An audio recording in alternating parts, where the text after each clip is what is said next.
My husband and his friends thought it'd be hilarious to abandon me in Prague without my passport or wallet after an argument. "Let's see how she manages on her own," they laughed, driving away. I didn't come crawling back. 6 months later, Kirby tracked me down in Budapest where I'd built something extraordinary. My revenge wasn't just surviving, it was thriving beyond his wildest imagination. The brake lights of our rental car disappeared around the corner of the narrow cobblestone street, leaving nothing but the echo of my husband's friends' laughter, hanging in the crisp autumn air. Before we jump back in, tell us where you're tuning in from, and if this story touches you, make sure you're subscribed, because tomorrow I've saved something extra special for you. I stood frozen outside the small cafe in Prague's old town, my mouth still open in mid-sentence. The argument we'd been having suddenly rendered meaningless by his unthinkable action. "He's coming back," I whispered to myself, drawing curious stares from locals enjoying their evening meals at sidewalk tables. This is just to scare me. But the knot in my stomach tightened as minutes stretched into an hour, the sky darkening, over the unfamiliar city whose language I barely understood. The medieval spires of Prague Castle loomed in the distance, once magical, now menacing as I realized the truth of my situation. When I'd suggested Kirby not order that fourth beer at lunch, I never imagined it would escalate to this. His college friends, Cole, Dylan, and Bobby, celebrating their annual guys' trip that I'd been reluctantly invited to join, had egged him on when I mentioned heading back to our hotel. "She's always controlling you, man," Cole had said, ordering another round of Pilsners. "When did you get so whipped?" When I stood to leave, Kirby had followed me outside, his words slurred but his anger precise. Our argument escalated quickly on the cobblestone street, with years of resentments bubbling to the surface on both sides. "Your purse has your hotel key card, right?" he'd sneered before climbing into the driver's seat. "Your phone too? Well, good luck then. Miss Independent can figure it out on her own." Night fell completely as reality sank in. The charming European city that had seemed so magical by day now felt threatening. I counted the cash in my coat pocket, 560 Czech korunas and 15 not enough for a flight home, barely enough for a night's lodging. My credit cards were in Kirby's wallet. He'd offered to carry them when my small crossbody bag had been too full that morning. I wandered through the winding streets, the famous astronomical clock in the old town square striking 9 as I passed beneath it. The intricate medieval timepiece with its moving figures and celestial dial seemed to mock my predicament, time marching forward while I remained stuck in this nightmare. The cheapest pension I could find was a dingy room above a puppet shop, with a narrow bed and shared bathroom down the hall. The elderly proprietor, Mrs. Novak, spoke little English but seemed to understand my situation, patting my arm sympathetically as she handed me the old-fashioned key. "He blocked me," I whispered in disbelief, staring at my phone in the dim light of the room. 32 calls to Kirby, all sent straight to voicemail. Text messages delivered but unanswered. I tried Cole, then Dylan, then Bobby, all blocked. Even our shared location on my phone app had been disabled. A shudder ran through me as I realized this hadn't been a momentary impulse, but a calculated humiliation. What kind of man leaves his wife stranded in a foreign country? What kind of friends encourage it? Sleep came in broken fragments, interrupted by hopeful checks of my phone and renewed panic. By morning, I'd convinced myself this nightmare would and Kirby would return apologetic but ready to blame me for overreacting to his joke. I'd be angry, but relieved enough to move forward, to return to our carefully constructed life in Seattle, where he was a respected software engineer, and I was his supportive wife who'd put her own architectural career on pause to manage our home, and his social calendar.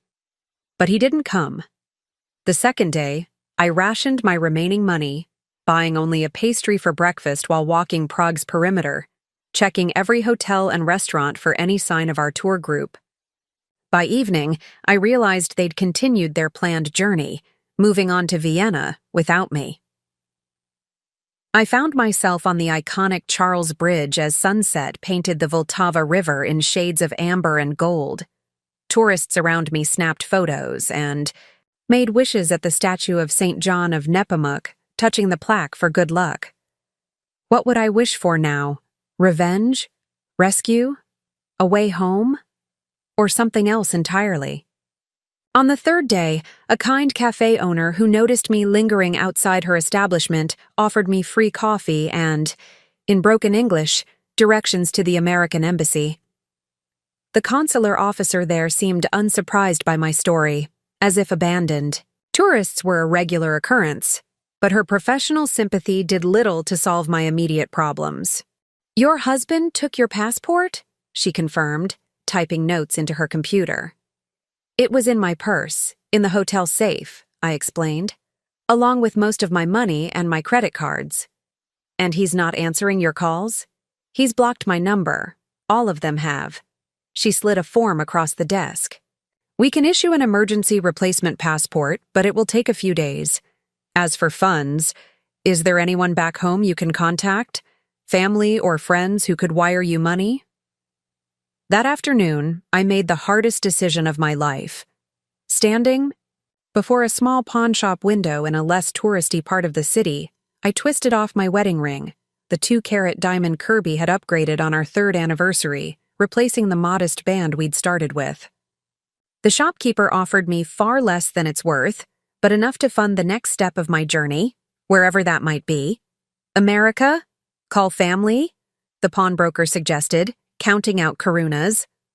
I nodded mechanically, but inside, a different plan was forming. Family meant explaining, meant hearing my sister Connie's "I told you so" about Kirby's self-centeredness, meant facing friends who'd seen the cracks in our marriage I'd tried so hard to plaster over. The bus station was quiet when I arrived, its electronic board displaying destinations across Eastern Europe, names I'd only read about in travel guides. An overnight bus to Vienna, connections to Budapest, Krakow, or Berlin, places where Kirby and his friends wouldn't think to look. For me, if they ever bothered to try. My finger hovered over my father's name in my contacts. One call, and he'd wire money for a flight home. One call, and I'd return to the life I'd built, where I'd slowly made myself smaller to accommodate Kirby's expanding ego and demands. A memory surfaced, Kirby accidentally deleting the email about my architecture firm's international fellowship opportunity. "Why complicate things?" he'd asked. "We don't need the extra money, and I need you focused on our life here." I'd laughed it off then, but standing in that grimy station, I saw it for what it was, another fence in the pen he'd built around me. "Where you go?" asked the ticket agent, an older woman with kind eyes who'd been watching me stare at the departure board for nearly 20 minutes. "Budapest," I answered, the decision crystallizing as I spoke. "One way." As the bus pulled away from Prague's lights, I pressed my forehead against the cool window glass. Kirby had meant to teach me a lesson about dependence. Instead, he'd accidentally set me free. And someday, he'd learn just how costly that mistake would be. Before that fateful day in Prague, my life had followed the carefully plotted course Kirby and I had mapped out during our college days. We met during my final year at the University of Washington's architecture program, where I was at the top of my class with ambitious plans for an international career. Kirby was already 2 years into his software engineering job at a prominent tech company, attending a mutual friend's party where he immediately zeroed in on me. "Sheila designs buildings that actually look like art," our friend Janet had told him, showcasing my portfolio on her phone. "She's brilliant." Kirby had seemed genuinely impressed then, asking thoughtful questions about my influences and vision. That first night, we stayed up until 3 a.m. discussing everything from sustainable urban planning to our shared love of Anthony Bourdain's travel shows. I'd never connected with someone so quickly, so completely. Our courtship was a whirlwind. Weekend trips to Portland and Vancouver, impromptu picnics where he'd surprise me with obscure architectural magazines, supportive late nights as I finished my thesis project, Preparing and narrating this story took us a lot of time, so if you are enjoying it, subscribe to our channel. It means a lot to us. Now back to the story. When he proposed 6 months later, I said yes without hesitation, despite my sister Connie's concerns. "Don't you think it's a bit fast?" she'd asked over coffee. "And what about that fellowship in Copenhagen you were so excited about?" "Kirby's company has an office in Denmark," I'd replied confidently. "We've already discussed it. He said he could request a transfer if I get the position." But something shifted after the honeymoon. The transfer request to Denmark never materialized. The timing wasn't right. The company was restructuring the European division. His team needed him in Seattle. Each explanation sounded reasonable on its own, delivered with apologetic kisses and promises of maybe next year. I took a position at a local firm instead, focusing on sustainable community projects that initially fulfilled me. Kirby seemed proud, bringing colleagues home for dinner parties where he'd introduce me with a proprietary hand on my shoulder. My wife, the architectural genius who's reinventing public housing. Yet over time, these introductions evolved subtly. Sheila used to work on those high-concept projects, but she's focusing on our home renovation now. As if my career had become a quaint hobby rather than a profession. The renovation of our craftsman bungalow gradually consumed more of my time as Kirby's work hours stretched longer. His annual bonus funded an extensive kitchen remodel that he insisted needed my expert eye, making it impossible to accept. The part-time teaching position at my alma mater. "It wouldn't be fair to your students," he'd reasoned, selecting Italian marble countertops that required specialized maintenance. "You'd be stretched too thin between teaching, your firm, and managing all this." His reasoning always sounded logical, considerate even. He never explicitly asked me to scale back my career. He just created circumstances where doing so seemed like the only responsible choice. His friend group reinforced this dynamic. Cole, Dylan, and Bobby, college buddies who'd remained inseparable since freshman year, had all followed similar paths. Ambitious careers, stay-at-home or part-time working wives, weekend golf outings, and annual guys' trips that grew more elaborate each year. "Emily doesn't mind," Dylan would say about his wife, who'd once been a promising graphic designer. "She understands the pressure we're under. 2 weeks away is nothing compared to what we provide." I watched as these women, once driven professionals, with their own ambitions, gradually transformed into support systems for their husband's success. Emily now managed Dylan's schedule and social media presence. Connie, once a competitive swimmer with Olympic trials to her name, now organized Bobby's charity galas and networked with potential clients. Janet had abandoned her PhD to handle Cole's investment properties. Kirby had been subtler than his friends, never demanding outright that I minimize my career. Instead, he'd praise my adaptability, my ability to balance it all, while steadily increasing it all to include managing our investments, planning company events at our home, coordinating with his parents about their retirement planning, and maintaining our social calendar with industry contacts crucial to his advancement. My own parents had divorced when I was 12, my father remarrying and starting a new family in Florida, my mother retreating into her career as a hospital administrator. They provided a cautionary tale Kirby often referenced. "Look at your mom, successful, sure, but alone. Look at your dad, remarried to someone half his age because he never had a real partner." The implication was clear. Professional ambition and successful marriage were inversely related for women. With each passing year, the ambitious architect I'd been in college receded further into memory. My professional contacts gradually stopped calling with opportunities. My portfolio remained, frozen in time, showing promise unfulfilled. Meanwhile, Kirby's career flourished. Promotions, stock options, speaking engagements at industry conferences, all supported by my behind-the-scenes management. When the invitation to join the guys' trip to Eastern Europe came, I'd been surprised. These were sacred male bonding rituals from which partners were typically excluded, but Kirby had insisted. It's our 10th anniversary next month, he'd explained. The guys suggested I bring you along as an early celebration. Plus, you've always wanted to see Prague's architecture, right? What I didn't know then was that Cole's marriage was disintegrating. His wife Janet had recently discovered his year-long affair with a coworker. The trip had been hastily reconfigured as a distraction for Cole, with my presence serving as proof that not all marriages were doomed. Janet's being completely unreasonable, Cole had complained our second night in Prague. Already 4 beers in? So I made one mistake. She acts like I'm a monster. I'd made the fatal error of suggesting that perhaps Janet's feelings were valid, that betrayal cuts deep. The temperature around the table had dropped instantly. You women always stick together, Bobby had muttered. Marriage is complicated, Kirby had added, shooting me a warning look. Cole's under a lot of pressure at work. That night in our hotel room, Kirby had been coldly distant.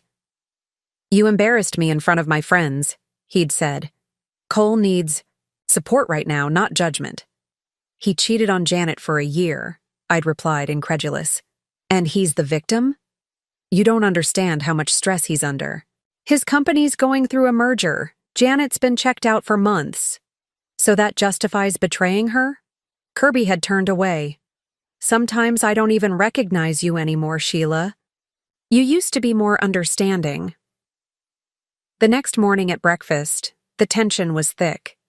As Cole detailed Janet's irrational demands for couples therapy, I'd stayed silent, picking at my food while the men commiserated. When I'd suggested we tour the Prague castle rather than spend another day at beer gardens, the eye rolls were barely concealed. Always trying to run the show, Dylan had commented with a smirk. Little did I know that this small friction would escalate into the afternoon argument that ended with me standing alone on a Prague street, abandoned like unwanted baggage. Even less did I know how that moment would become the unexpected pivot point of my entire life. The overnight bus from Prague to Budapest was a study in discomfort. Cramped seats, fluorescent lighting that never fully dimmed, and the persistent smell of someone's fermented sandwich. But physical discomfort paled against the emotional turmoil churning inside me. Every bump in the road jolted me back to that moment of abandonment, Kirby's taillights disappearing around the corner. I didn't sleep. Instead, I ran calculations, inventoried resources, and mapped contingencies, a pragmatism born of desperation. The Pond wedding ring had yielded enough for a one-way ticket and about 4 days of budget accommodations if I was careful. After that, the void of uncertainty loomed. My phone battery hovered at 27%. I'd need to find a charger in Budapest somehow. As the bus crossed the border into Hungary shortly after dawn, I mentally listed my assets: fluent English, my architecture degree, basic sketching supplies in my coat pocket — I never traveled without a small sketchbook and pencils — and the emergency credit card with a $500 limit that Kirby didn't know about, tucked into a hidden pocket of my passport holder. It wasn't much for starting over, but it was something. Budapest emerged from the morning mist as we crossed the Danube, a sprawling city of spires and domes, spliced by the river's sinuous curve. Beautiful, yes, but also utterly foreign. I didn't speak Hungarian. I knew no one here. I had no reservations, no plan beyond simply being somewhere Kirby wouldn't look. The bus terminal bustled with early morning commuters, their purposeful movements highlighting my own aimlessness. Finding a corner bench, I plugged my phone into a public charging station and allowed myself 15 minutes to feel the full weight of my situation. Tears came in a silent, efficient stream that I wiped away with my sleeve. Not from missing Kirby, though that emptiness would come later, but from the sheer overwhelm of this radical displacement. Okay, Sheila, I whispered to myself. Things first. Shelter, then communication, then longer-term strategy. The architecturally trained part of my brain appreciated having structural problems to solve, even if the structure was now my own demolished life. The cheapest hostel I could find online was in Pest's 7th district, Budapest's Old Jewish. quarter now transformed into a hub of ruin bars and street art. The Wanderer's Haven promised clean beds, free Wi-Fi, and communal breakfasts for just under $15 per night. 20 minutes and one confusing metro ride later, I stood before a weathered building whose elegant Art Nouveau features had faded beneath decades of urban grime.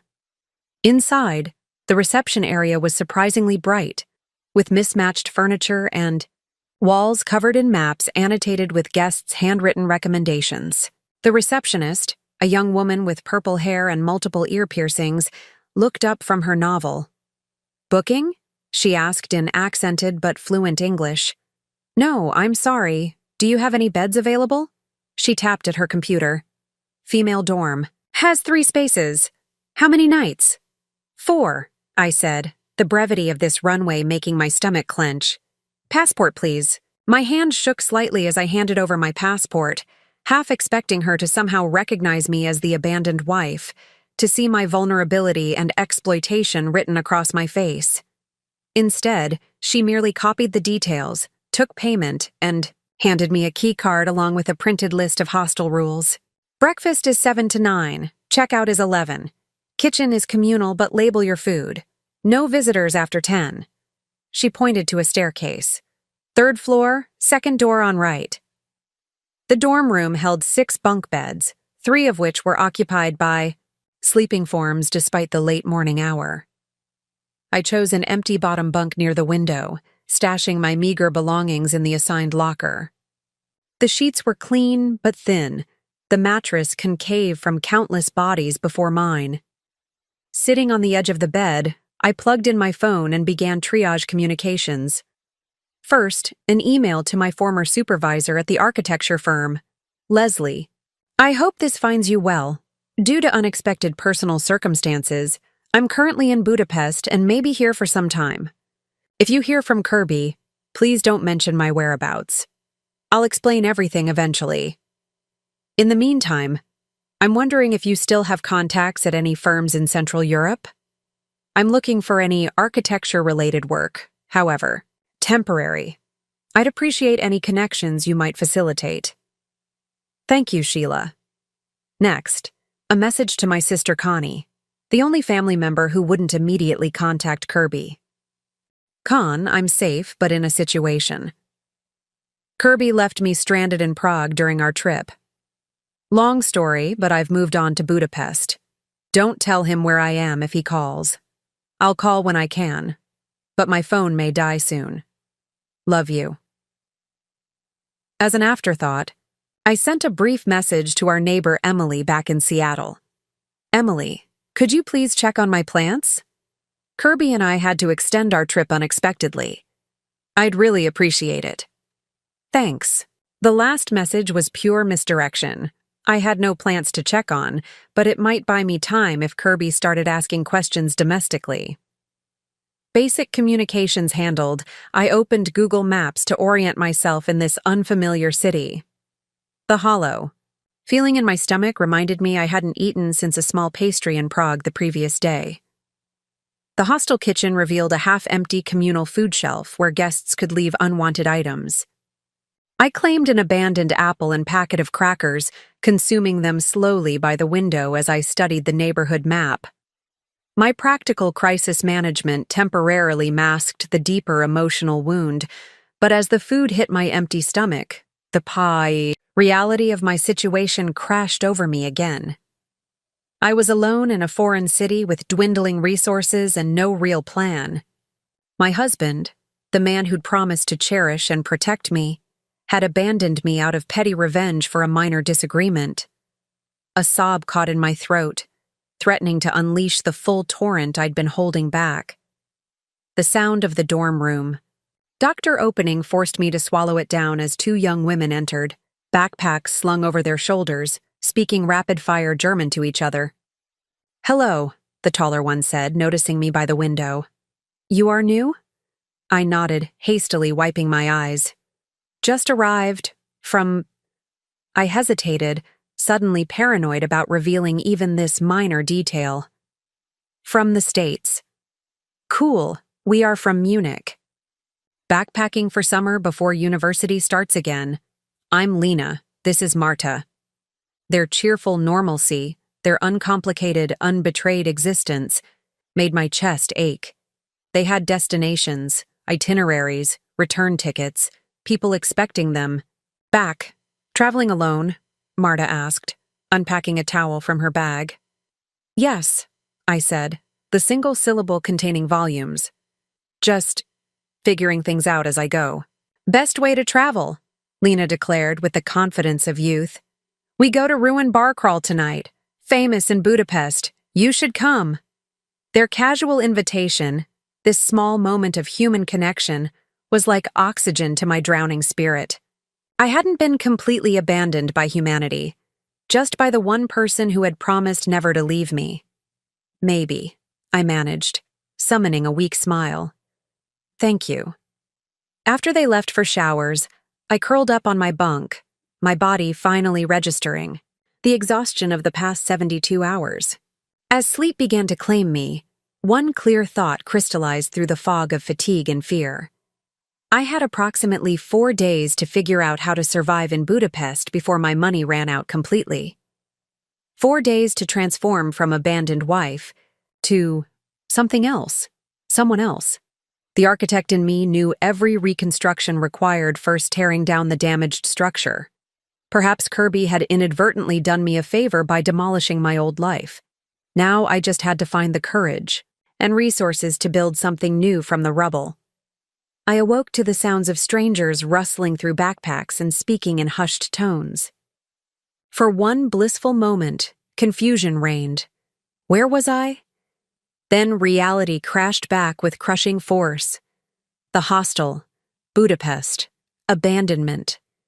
The room was now full, all 6 bunks occupied, with travelers speaking a babel of languages as they prepared for evening adventures. My phone showed 7:14 p.m. I'd slept through most of the day, my body surrendering to stress and exhaustion. 3 notifications waited. A brief reply from Connie. WTF? Call me now.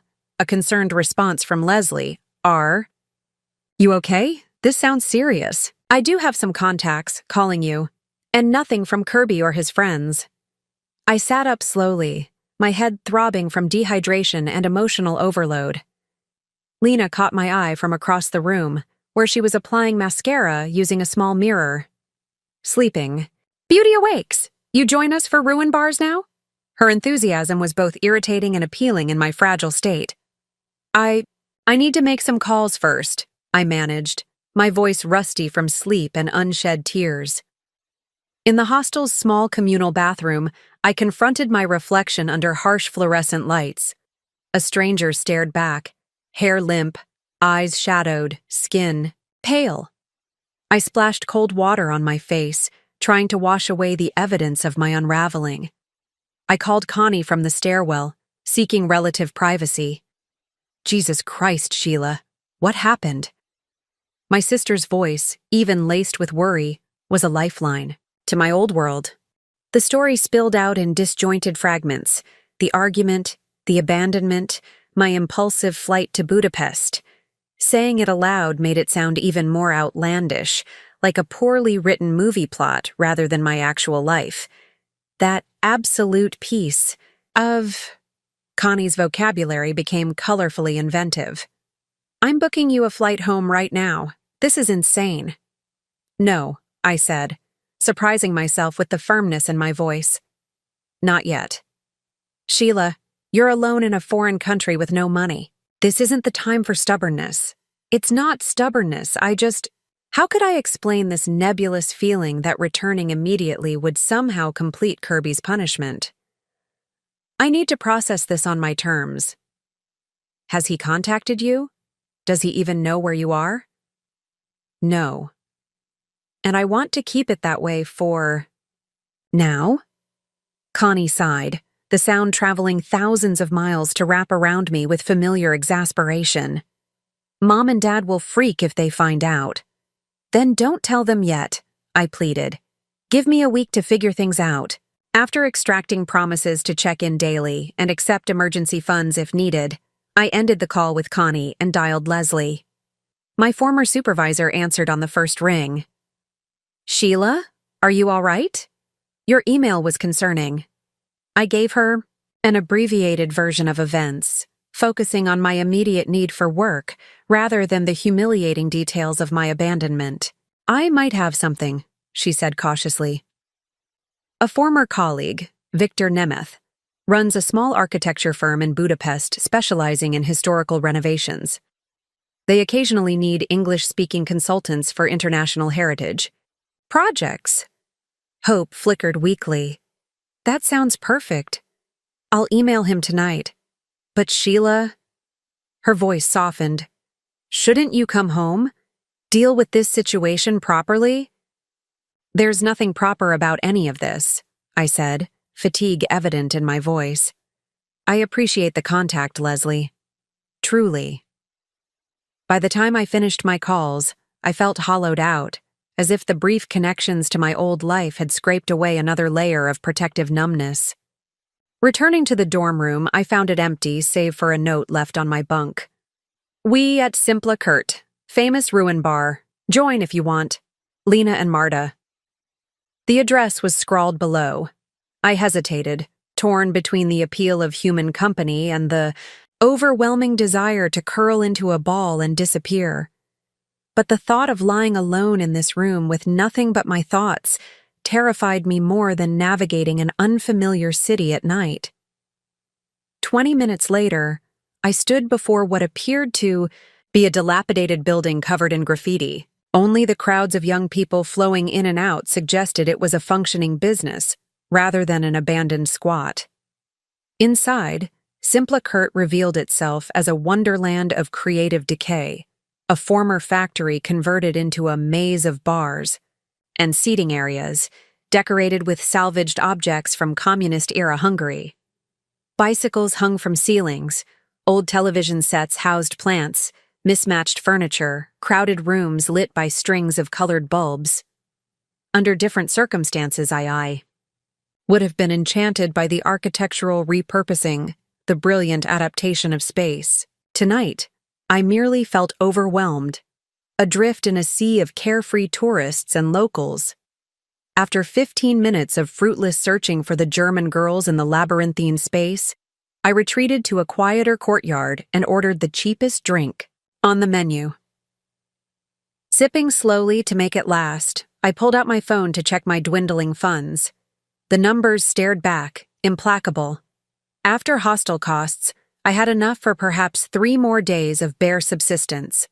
The emergency credit card would extend that runway slightly, but without income, I was on a countdown to destitution. For the first time, practical fears overwhelmed emotional ones. What if Leslie's contact didn't pan out? What if I couldn't find any work? Would I end up sleeping on the streets of Budapest? Another cautionary tale of a naive American abroad? My architecture training had taught me to solve problems methodically. Analyze, identify constraints, develop solutions. But this problem felt insurmountable. The constraints too numerous, the variables too unpredictable. A notification illuminated my phone, an email from Kirby. My heart lurched painfully as I opened it. Sheila, your little disappearing act isn't cute. The embassy says you got emergency passport papers. Cole and I had to cut our trip short because of your drama. When you're done with this childish stunt, let me know, and we'll discuss how you're going to make this up to everyone. Kano apology. No concern for my welfare. Just irritation at the inconvenience I'd caused him and his friends by not waiting obediently where I'd been abandoned. Something broke inside me then, not with the hot flash of anger or the cold grip of fear, but with the quiet finality of a load-bearing support giving way after too much pressure. The emotional scaffolding I'd hastily erected to contain my feelings collapsed entirely. Tears came in earnest now, silent but unstoppable.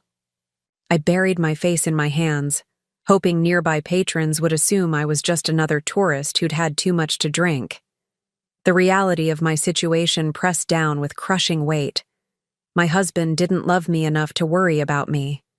He loved his convenience, his control, his friends' approval more than my well-being or dignity.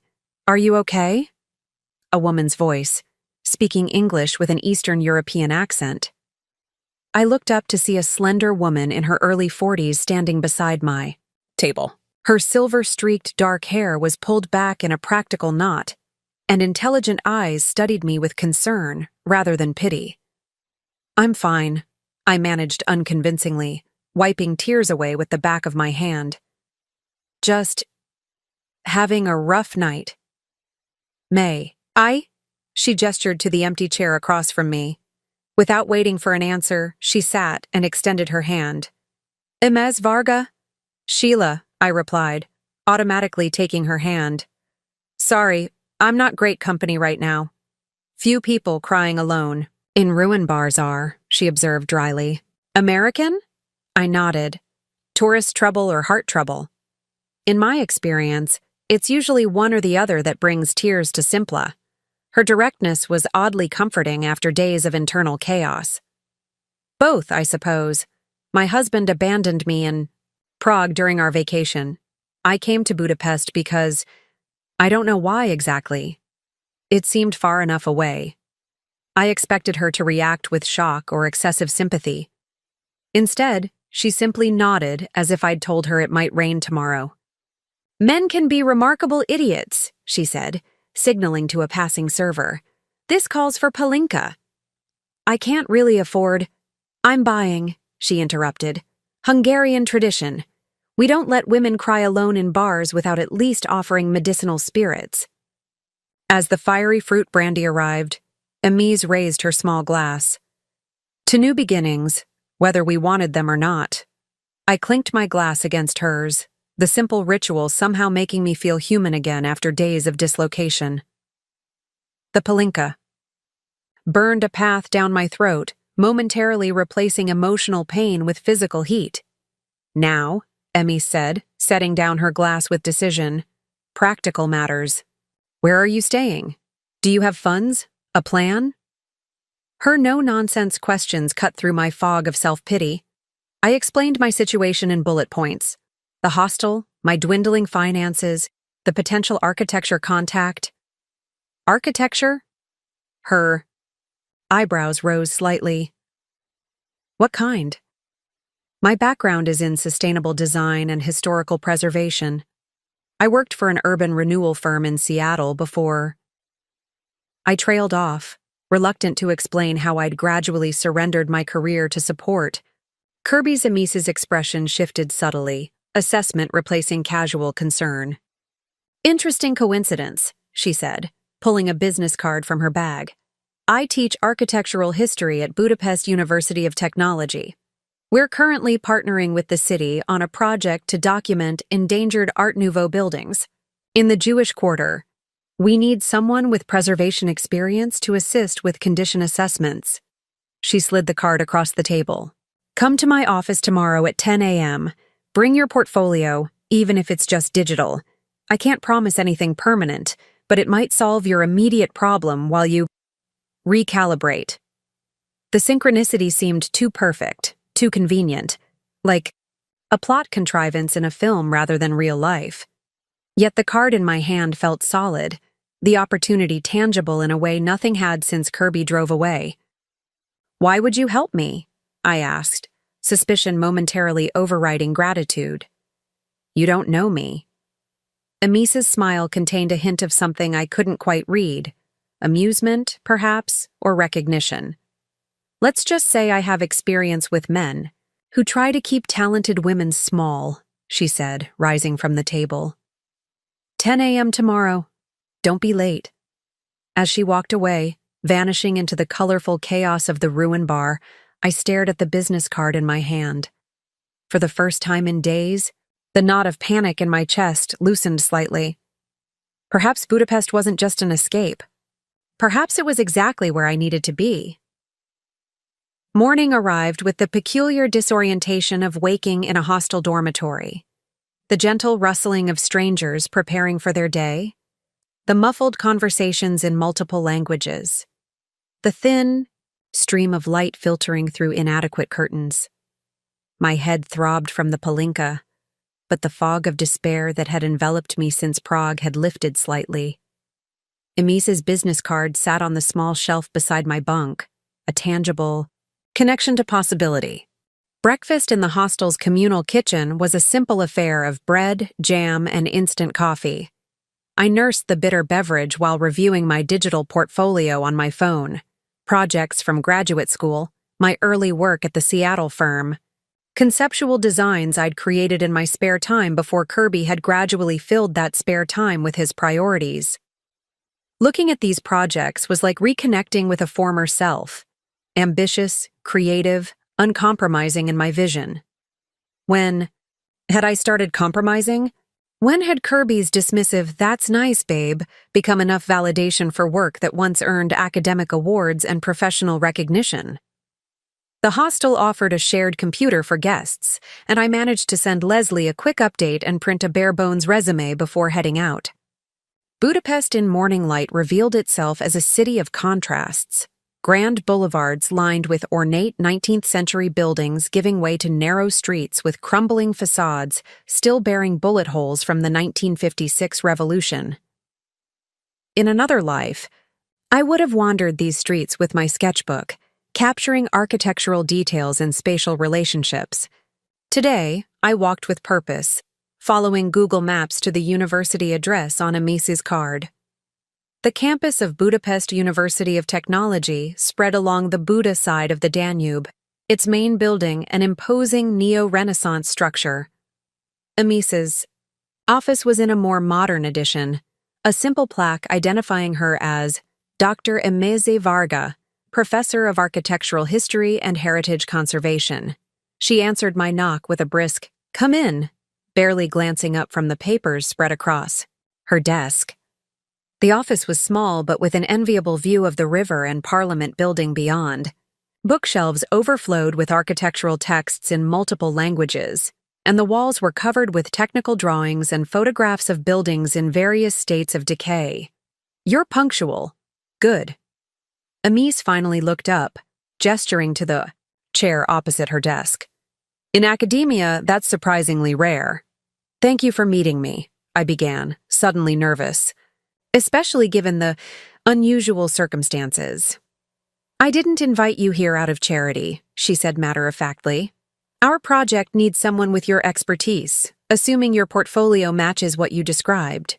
She held out her hand for my phone, reviewing my work with methodical efficiency, occasionally asking precise questions about methodologies or materials. After 20 minutes of quiet assessment, she returned the device. "Acceptable. Your study of terracotta facade preservation techniques is particularly relevant to our work here. When can you start?" The directness of her question caught me off guard. "Start? You're offering me a position?" "A temporary research fellowship. 3 months, with possibility of extension. The stipend is modest, 13,000 forints daily, but it includes housing in a university apartment and access to campus facilities." I did quick mental calculations. The daily rate converted to roughly $45 USD, far below what I'd earned in Seattle, but enough to survive in Budapest, especially with housing included. 3 months would give me time to sort out my situation, establish some independence, and decide on next steps. "The work begins immediately," Emise continued. "We're documenting endangered buildings in the Jewish quarter before developers can destroy them. It's urgent, often frustrating work against bureaucracy and profit motives." She paused, studying me with penetrating intensity. "This isn't a tourist experience, Sheila. It's not an escape from reality. It's hard work with real stakes for this neighborhood's heritage. Can you commit to that, regardless of whatever personal drama brought you here?" Her question cut to the heart of my situation. Was I running away or running toward something? Was this an emotional reaction to Kirby's betrayal or the first step toward reclaiming my professional identity? My phone buzzed with an incoming call, Kirby's number. The second time he'd tried reaching me today. Each time, I'd let it go to voicemail, not yet ready to hear his voice. "I need to take this," I said, rising from the chair. Emise's expression remained neutral.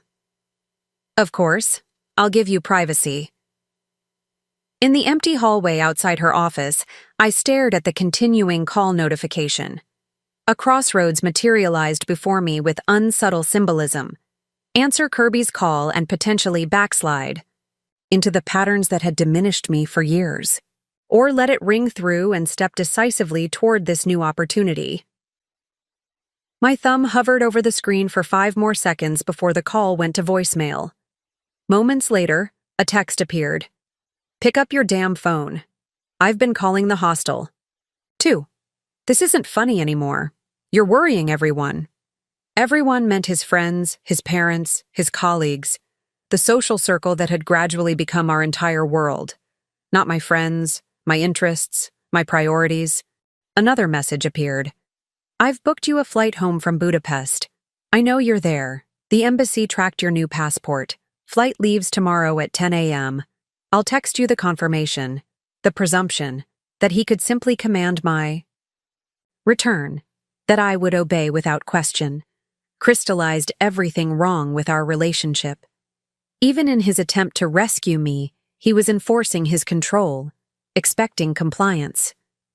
My hands trembled slightly as I typed a reply. The first communication I'd initiated with him since being abandoned. I'm not coming home tomorrow. I've taken a position here.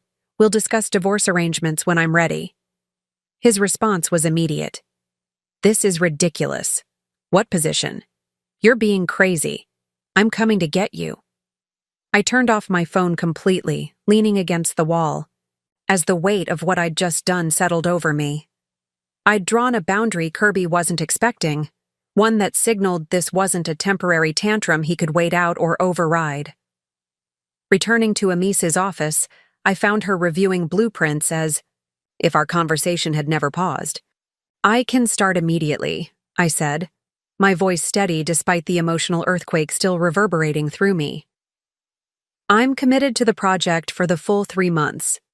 Amice nodded, satisfaction briefly crossing her features. Good. The university housing office closes at 3. We should handle the paperwork now. As we walked across campus to process my appointment, I felt a curious lightness despite the gravity of my decision. For the first time in years, I had chosen a path based solely on my own professional interests and needs, without filtering it through Kirby's expectations or convenience. The university apartment was small, essentially a studio with basic furnishings, kitchenette and private bathroom, but after days in a hostel dormitory, it felt like luxurious privacy. Located in a communist-era concrete building that housed visiting faculty and international students, it was functional rather than beautiful. But the large windows overlooked a quiet courtyard where trees were just beginning to bud.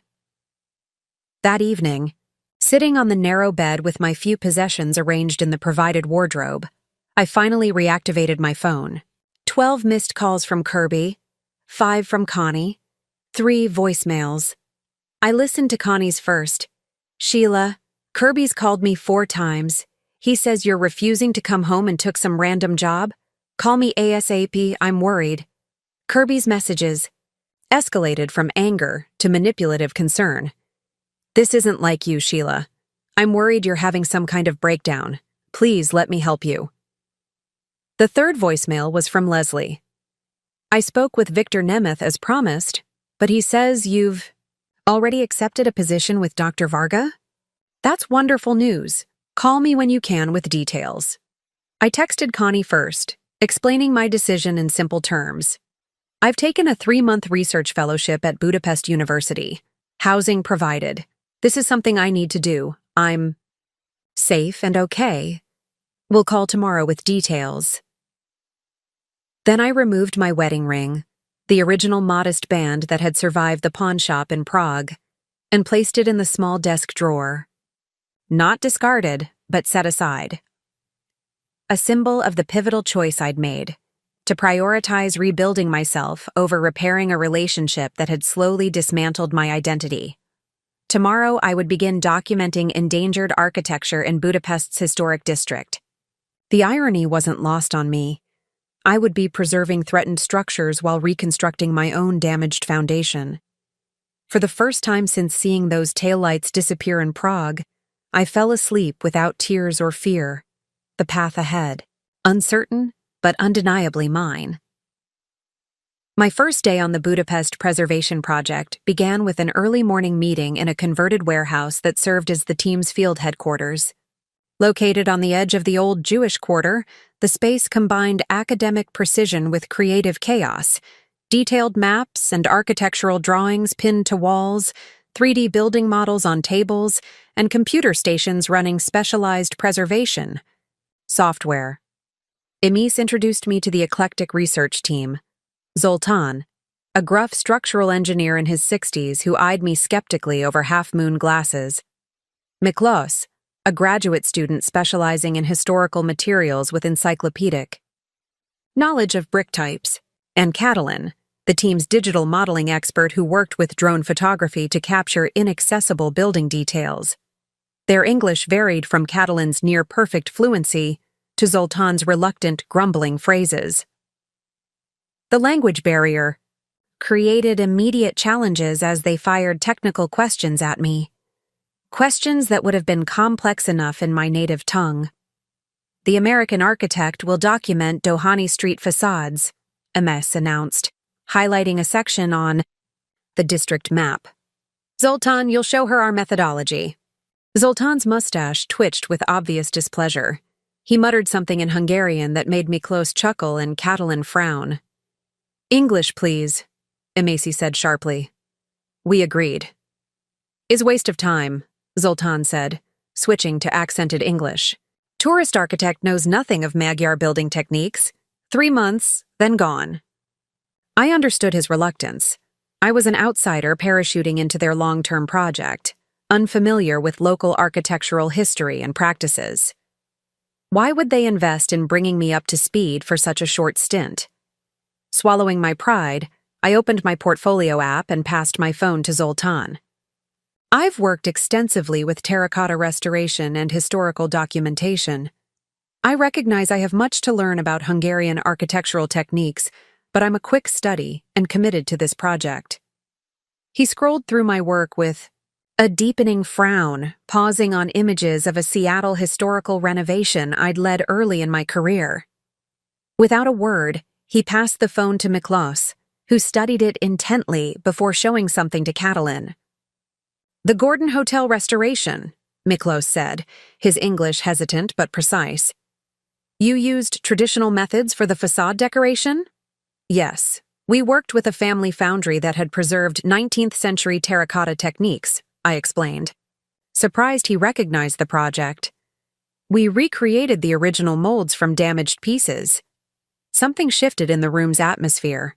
Zoltan rattled off rapid Hungarian to Emis, gesturing toward me occasionally. She responded with a satisfied nod. Zoltan says there are similar technical challenges with the Dohany Street buildings, Emis translated.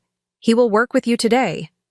Thus began my crash course in Hungarian architectural preservation. Zoltan proved to be a demanding but thorough teacher, his initial skepticism gradually yielding to grudging professional respect as we navigated narrow streets documenting crumbling Art Nouveau facades. His English improved when discussing technical matters, and my sketchbook quickly filled with Hungarian architectural terms beside detailed drawings. By late afternoon, my brain felt waterlogged with new information, my feet ached from walking, and the emotional toll of the past days began to reassert itself. Zoltan noticed my flagging energy as we documented our final building of the day. Enough, he declared abruptly, packing away his measuring tools. Tomorrow, continue. Now, coffee. He led me to a tiny cafe tucked between a bookshop and a vintage clothing store. Unlike the tourist-friendly establishments near the river, this place was clearly local. The menu handwritten in Hungarian, the clientele older and engaged in intense conversations over small cups of espresso. The proprietress greeted Zoltan warmly, her curious gaze lingering on me as he introduced us. I caught only a few words, American and architect, before she disappeared behind the counter, returning with 2 coffees and a plate of small nut-filled pastries. My wife, Julia, Zoltan explained as she joined us at the table. Cafe, 42 years. Julia spoke no English, but communicated through animated gestures and rapid Hungarian that Zoltan selectively translated. I gathered she was asking about my sudden appearance on the preservation team. Tourist architect has husband problems, Zoltan explained to his wife with unexpected directness. Left in Prague. Came here. I nearly choked on my coffee. How did you? Imis tells me, he shrugged, unperturbed by the invasion of privacy. Is important to know if you stay or run away. Julia's expression softened immediately. She reached across the table to pat my hand, launching into what sounded like a sympathetic monologue. She says men are stupid everywhere, not just Hungary. Zoltan translated with remarkable equanimity, considering he was included in this generalization. But Budapest heals broken hearts. Many wars, much destruction, always rebuilds. The kindness from these strangers, a gruff engineer and his warm-hearted wife, breached defenses I'd carefully maintained. Tears welled unexpectedly, embarrassing me further. Julia clicked her tongue disapprovingly at my attempt to hide them, saying something that made Zoltan nod in agreement. Cry is good, he translated. Like rain for buildings, cleans then, repair begins. This unexpectedly poetic statement from the taciturn engineer broke the remaining tension. I found myself laughing through tears, the surreal nature of my situation suddenly striking me full force. 1 week ago, I had been a Seattle architect's wife planning anniversary dinner parties. Now I was crying in a Budapest cafe while a Hungarian couple I'd just met dispensed architectural metaphors for heartbreak. Julia vanished briefly, returning with a scarred leather case containing architectural tools, precision pens, specialized, rulers, a brass compass. Was mine when student? Zoltan explained. Not need now. You use. The gift, practical rather than sentimental, touched me deeply. These essential tools represented professional recognition, an acknowledgement of my capabilities beyond tourist architect status. As we walked back to the university quarter, Zoltan surprised me with an invitation. Sunday, dinner at our home, team tradition for new members. Julia cooks Hungarian food? Too much. 6 o'clock. Thank you, I said, genuinely moved by the inclusion. I'd be honored. He nodded brusquely, reverting to his usual reserved demeanor. Tomorrow, 8 o'clock. Much work. That evening in my sparse university apartment, I carefully arranged Zoltan's tools on the small desk, their presence transforming the impersonal space into something resembling a workspace. My phone remained deliberately silent. I'd muted. Kirby's constant calls and texts after a particularly disturbing message threatening to contact the Hungarian police to check on my mental state. Instead, I called Connie, desperate to share the day's developments with someone who knew the person I'd been before becoming Mrs. Kirby Walsh. You sound different, my sister observed after I recounted my first day. More like College Sheila. College Sheila had opinions and ambitions, I said, the realization crystallizing as I spoke. Somewhere along the way, I stopped believing I was entitled to either. Kirby's been calling me nonstop, Connie admitted. He's convinced you're having some kind of breakdown. Says he's flying to Budapest next week to bring you to your senses. A cold knot formed in my stomach. He can try. Are you sure about this, Sheila?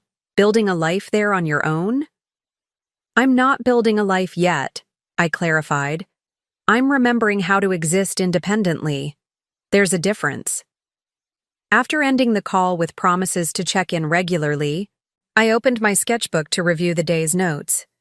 Between technical diagrams and Hungarian terminology, I'd unconsciously drawn small vignettes of my new colleagues, Zoltan's expressive eyebrows, Catalin's focused posture at the computer, Miklos gesturing enthusiastically about brick patterns. These quick sketches captured something beyond physical appearance, the passion these people brought to their work, their commitment to preserving architectural heritage against commercial pressures. It was the kind of professional dedication I'd once possessed, before gradually subordinating my career to Kirby's. A knock at my door interrupted these reflections.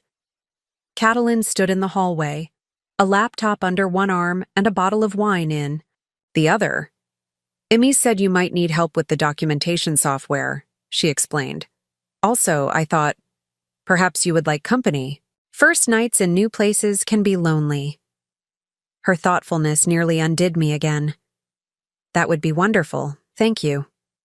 As Catalin set up her computer on my small table, I realized how starved I'd been for uncomplicated female friendship. Kirby had subtly discouraged my close friendships, preferring we socialize as a couple with his colleagues and their wives, women with whom I shared little beyond our husbands' professional connections. Over cheap wine and plastic cups, Catalin patiently taught me the specialized software while sharing her own story, her childhood in a small Hungarian village, her passion for digital preservation sparked by watching her grandparents' neighborhood demolished for development. "Why? Did you come to Budapest?" she asked eventually. The real reason, not the professional one. I hesitated, uncertain how much to reveal to this new colleague. "My husband abandoned me during our vacation in Prague," I said finally, the words easier to say with each telling. It was meant to punish me for disagreeing with him publicly. When I didn't immediately try to follow him, he expected me to beg for rescue. Coming to Budapest was my way of refusing to play that role. Catalin nodded, unsurprised. Men often mistake independence for defiance. "Exactly," I said, struck by the precision of her observation. As if my primary purpose is to validate his authority rather than exist as a separate person. We talked late into the evening, the software tutorial evolving into a deeper exchange about relationships, cultural expectations, and professional ambitions. Catalin's perspective, shaped by growing up in post-communist Hungary with its distinct gender dynamics, offered fresh insights into my own situation. As she gathered her things to leave, Catalin paused at the door. "You should know, everyone on the team has been difficult places. Zoltan lost his teaching position for political reasons under the old regime. Miklos supports his mother alone. Emes fought years for her position when men said preservation was not serious architecture. And you?" I asked. She smiled slightly. "My story is still writing itself, like yours." After she left, I stood at the window overlooking the quiet courtyard, reflecting on the unexpected connections of this single day. In the space of 12 hours, I'd gone from complete isolation to the tentative beginnings of a professional community. People who valued my skills, respected my knowledge, and, perhaps most importantly, saw me as a separate entity from my marital status. I retrieved my wedding ring from the desk drawer, studying the simple gold band in the apartment's harsh lighting. For years, this circle of metal had defined me. Mrs. Walsh, Kirby's wife, supportive partner. Now it felt like an artifact from someone else's life. With deliberate movements, I placed it in an envelope, wrote Kirby's Seattle address on the front, and set it aside to mail tomorrow. Not as a dramatic gesture of finality, but as a quiet acknowledgement of transition, from dependent to independent, from accessory to autonomous. Whatever came next, whether reconciliation or permanent separation, it would happen on new terms, with both of us standing on equal ground. Days melted into weeks as I settled into a rhythm in Budapest. Each morning began with strong Hungarian coffee in my small apartment, before joining the preservation team at the warehouse headquarters.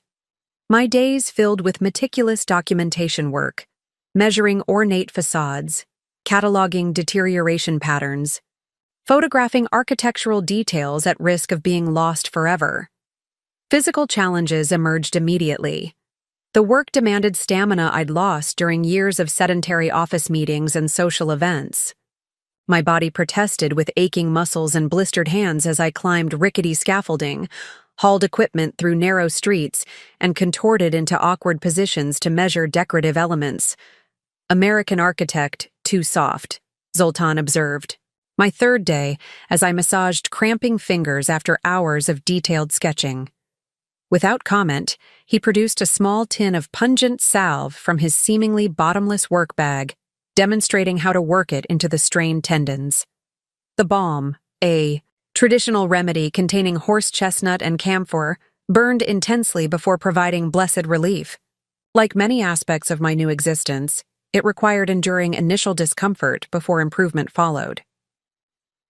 Language barriers created daily comedic moments and frustrations.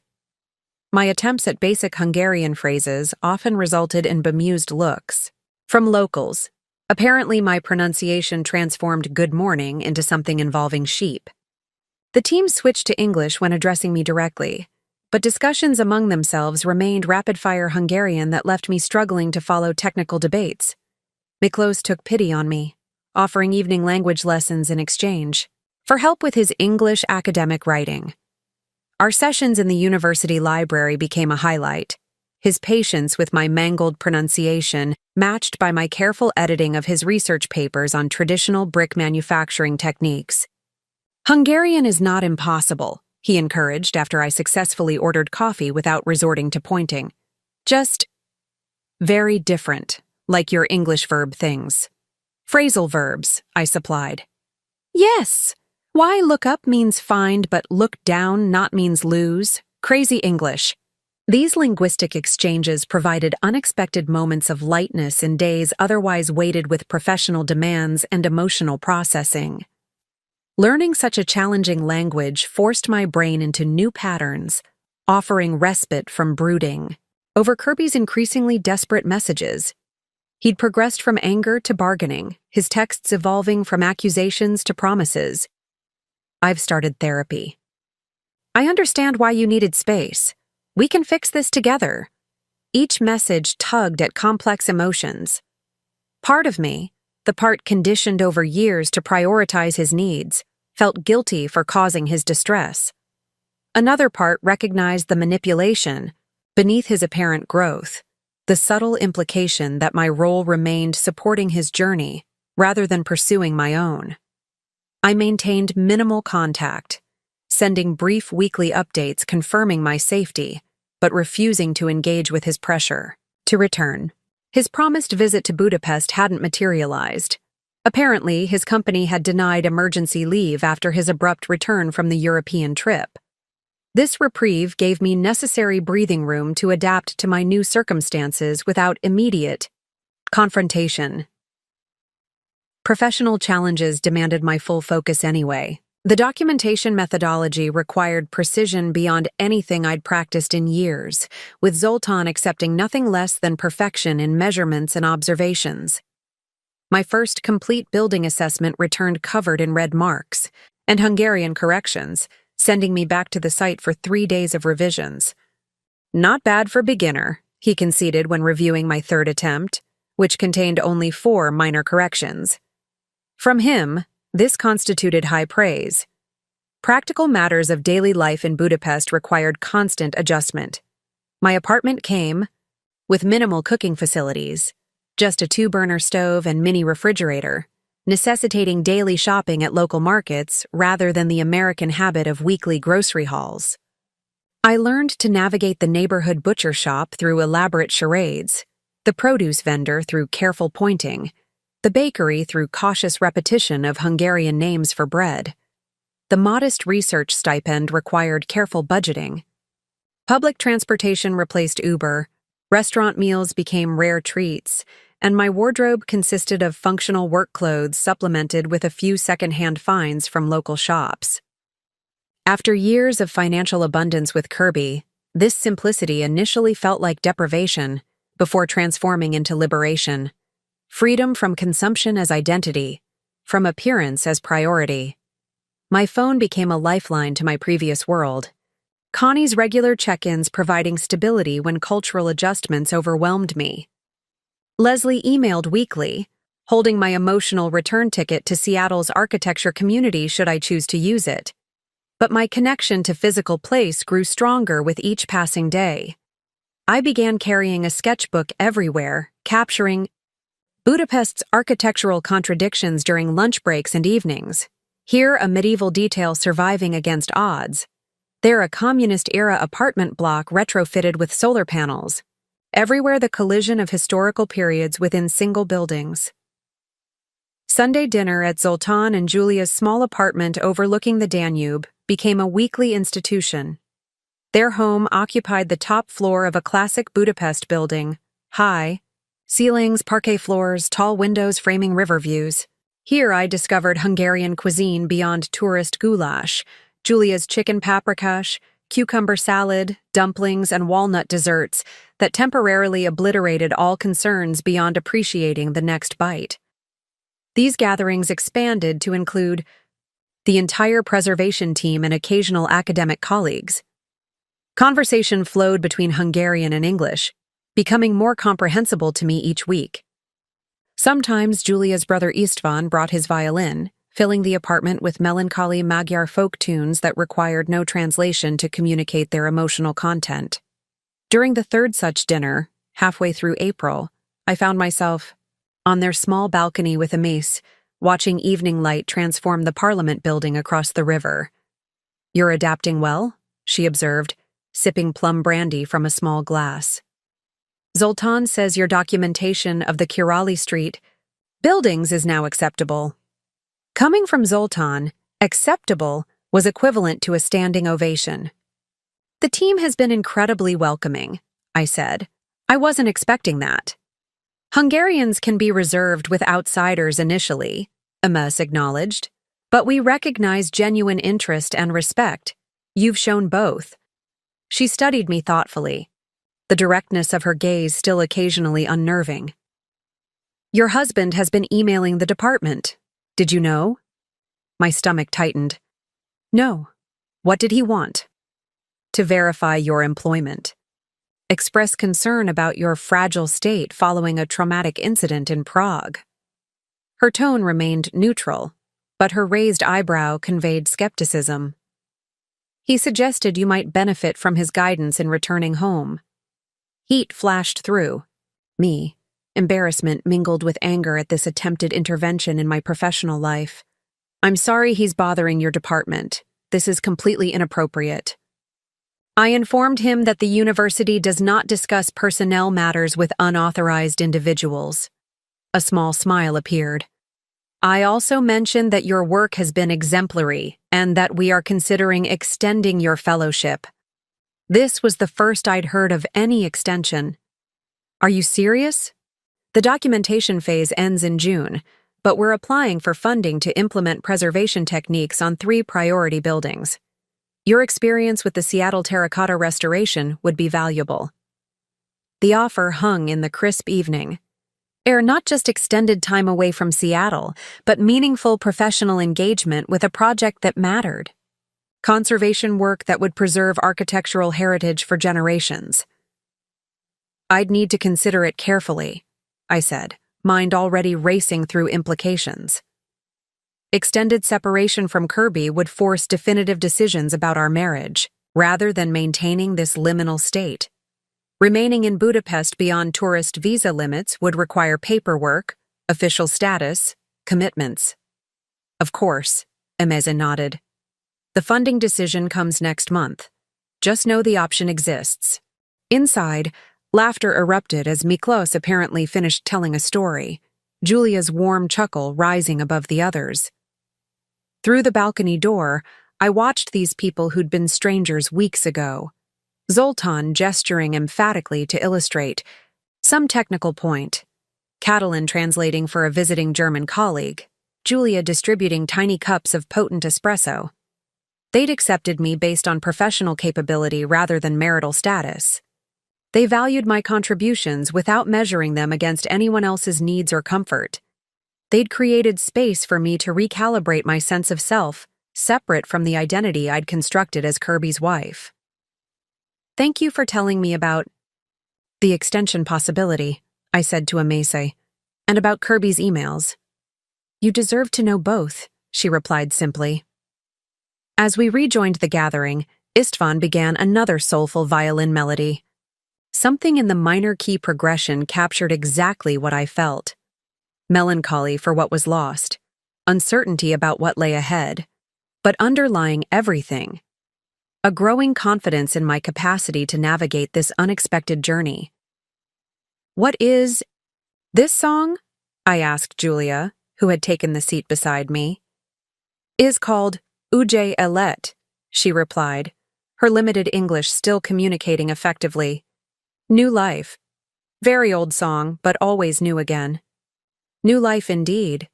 Not the one I'd planned or expected, but increasingly one I was choosing with deliberate intention rather than passive acceptance. The muscles gained from physical labor, the professional confidence rebuilt through demanding work, the independence cultivated through daily navigation of foreign systems, all were constructing a version of myself I barely recognized but increasingly respected. Later that night, returning to my small university apartment, I realized I'd gone the entire evening without checking my phone for messages from Seattle. My first full day of presence in my new reality without the gravitational pull of the old one constantly tugging at my attention. It felt like crossing an invisible threshold, not dramatic or definitive, but significant nonetheless. The way a building gradually settles into its foundation, finding equilibrium after disruption, adapting to new circumstances without forgetting its original structure. May arrived with unexpected warmth, transforming Budapest from its early spring, austerity into a vibrant explosion of greenery and outdoor life. Cafes expanded onto sidewalks, the Danube sparkled with pleasure boats, and parks filled with locals soaking up sunshine after the long winter. My work with the preservation team had settled into a productive rhythm. Mornings were dedicated to field documentation of endangered buildings, afternoons to data compilation at headquarters, and occasional lectures at the university where I assisted Amise in teaching architectural conservation principles to graduate students. One unusually hot Tuesday, we finished early at a site on Rumbach Street where the ornate synagogue facade was deteriorating rapidly. Zoltan declared the heat unsuitable for proper assessment of the delicate stonework and dismissed us for the day. As the team dispersed, he lingered beside me, uncharacteristically hesitant. "Tomorrow," he said, removing his glasses to wipe perspiration from his face, "is special day at Julia's Cafe, 30 years business anniversary. Small celebration, 2 o'clock. You come?" The invitation clearly mattered to him, though his gruff demeanor attempted to mask it. "I wouldn't miss it," I assured him. Catalin overheard and nudged my arm as we walked toward the metro. "Zoltan must really like you. The cafe anniversary is family-only tradition." "I'm hardly family," I protested. "Perhaps not by blood," she conceded with a meaningful look. "But you've become something more than just colleague." The next day, I arrived at the cafe promptly at 2, surprised to find it closed to regular customers. Inside, the small space had been transformed with bouquets of spring flowers, white tablecloths, and a hand-lettered banner in Hungarian that I could partially decipher as congratulating Julia. The intimacy of the gathering was immediately apparent. Beyond our immediate team, only a dozen others were present. Istvan with his violin, elderly women who embraced Julia with familiar affection, a young couple with a toddler who bore Zoltan's unmistakable eyebrows. "Their daughter, Magda," Catalin whispered, following my gaze to the young family. "She is biology professor in Szeged, comes rarely to Budapest." Julia spotted me hesitating near the entrance and hurried over, enveloping me in a lavender-scented hug before pulling me firmly toward the family gathering.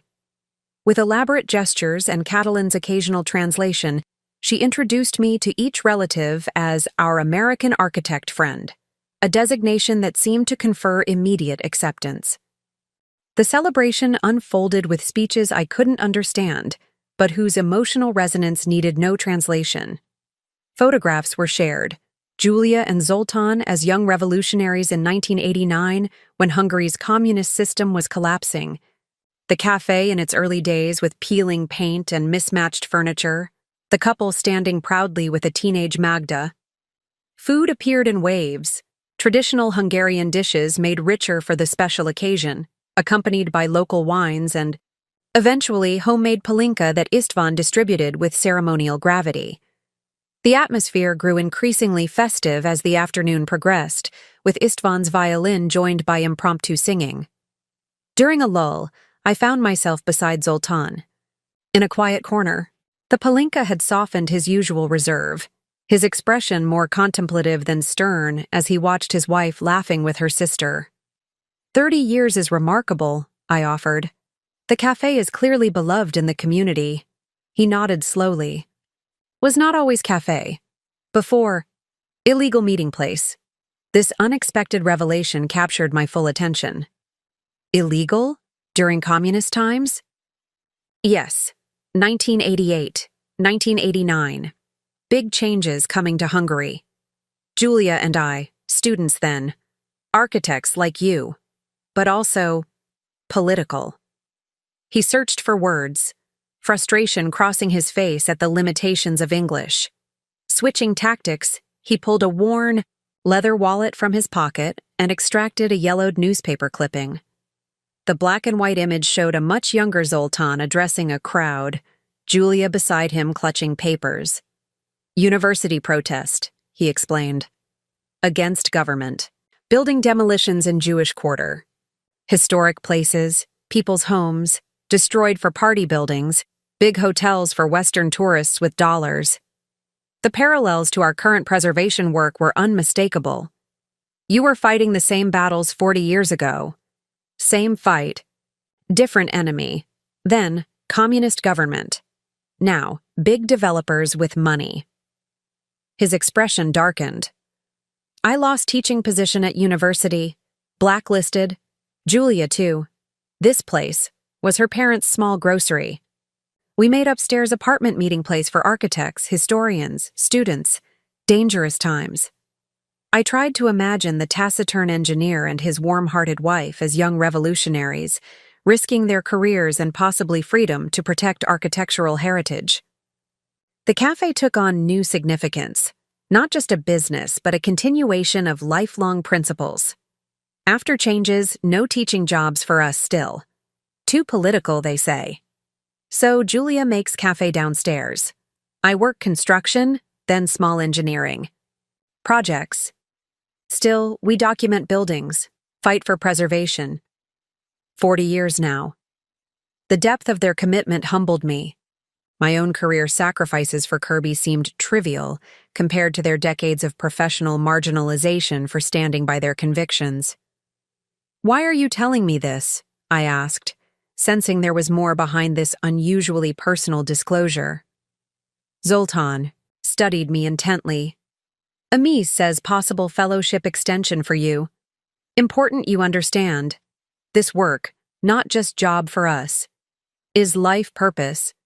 His implication was clear.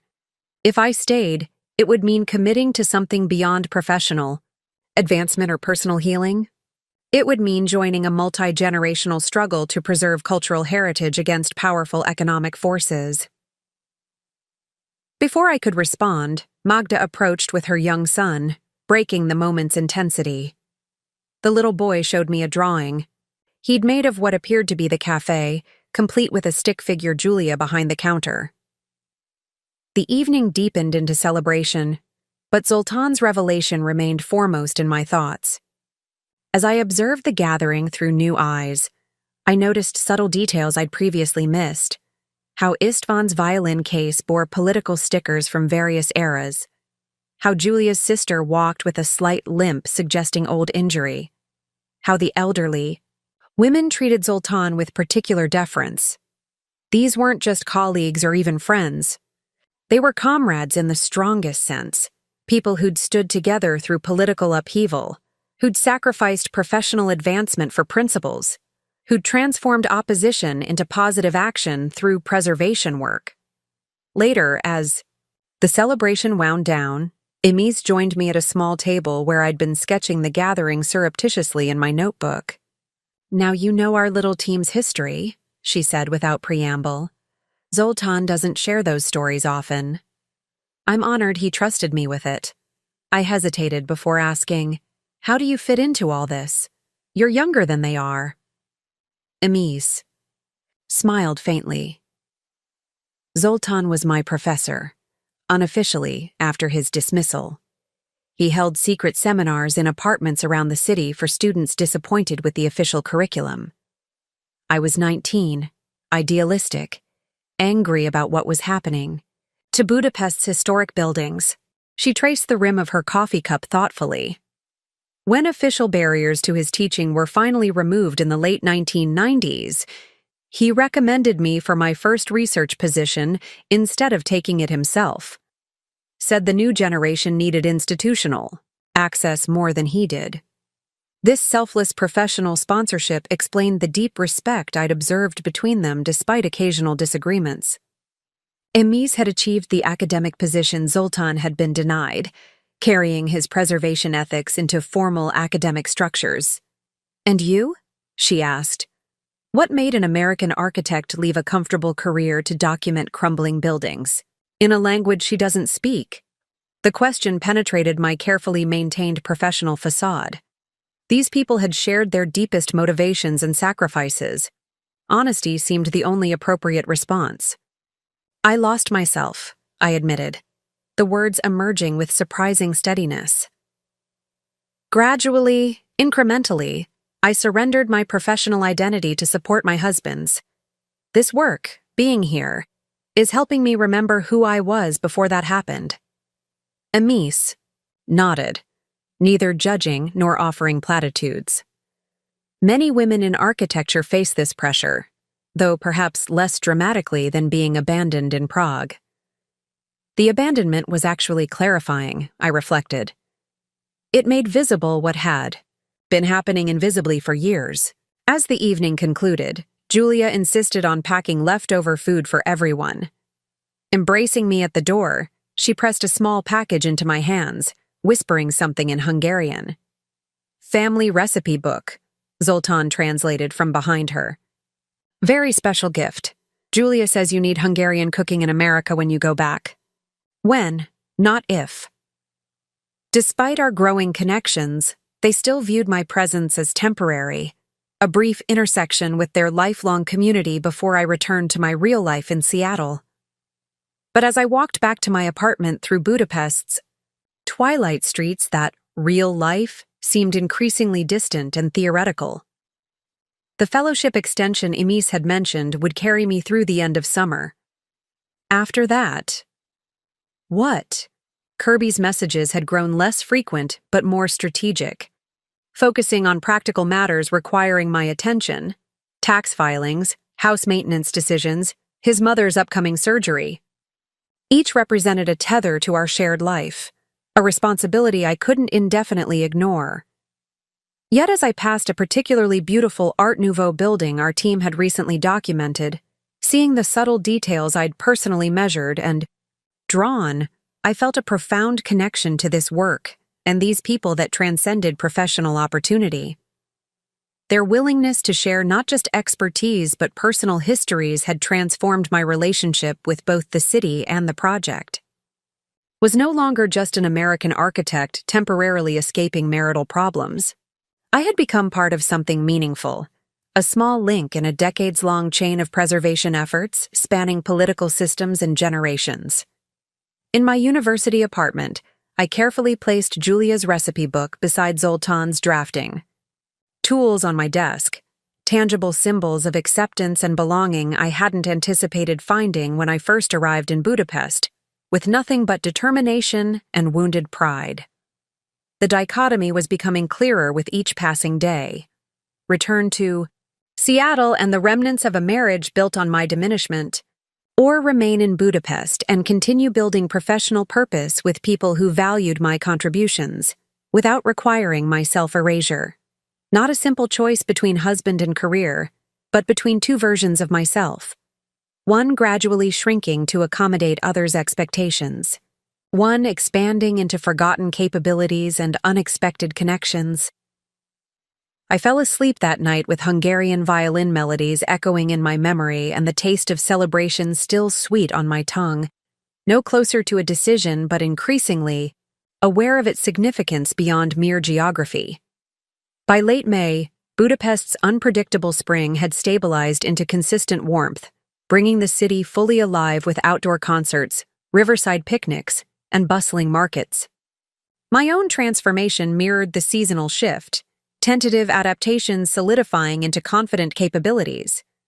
Professionally, I hit a significant milestone when Zoltan handed me responsibility for the complete documentation of an endangered building on Dobb Street, a once magnificent residential structure with an elaborate Art Nouveau facade, now crumbling beneath decades of neglect. This wasn't just another assignment. It was the first project where I would lead rather than assist. Your assessment, your methods, he instructed, handing me the preliminary file. I review only at end. The trust implicit in this handoff both terrified and energized me. The Dobb Street building presented complex challenges, structural instability that made certain measurements dangerous, ornamental details requiring specialized documentation, techniques, and a partial historical record that needed reconciliation with current conditions. I approached the project methodically, combining technical skills with instincts I'd forgotten I possessed. Years of subduing my professional opinions in deference to Kirby's preferences had dulled my confidence in my own judgment. Now, faced with decisions that were mine alone, I rediscovered the architect who had once fearlessly defended design choices to skeptical professors. My body had changed too. The daily physical demands of preservation work, climbing, measuring, sketching for hours in awkward positions, had strengthened muscles long dormant from Seattle's comfortable routines. My hands, once manicured for social appearances, now bore calluses from tools and pencils. My skin had tanned from outdoor work, and I'd cut my hair shorter for practical field work, changes that startled me occasionally when catching my reflection in windows. Language barriers gradually diminished, as my Hungarian vocabulary expanded beyond architectural terminology.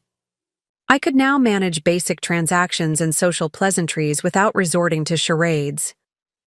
More significantly, I began to comprehend team discussions, catching the essence of technical debates even when specific terms eluded me.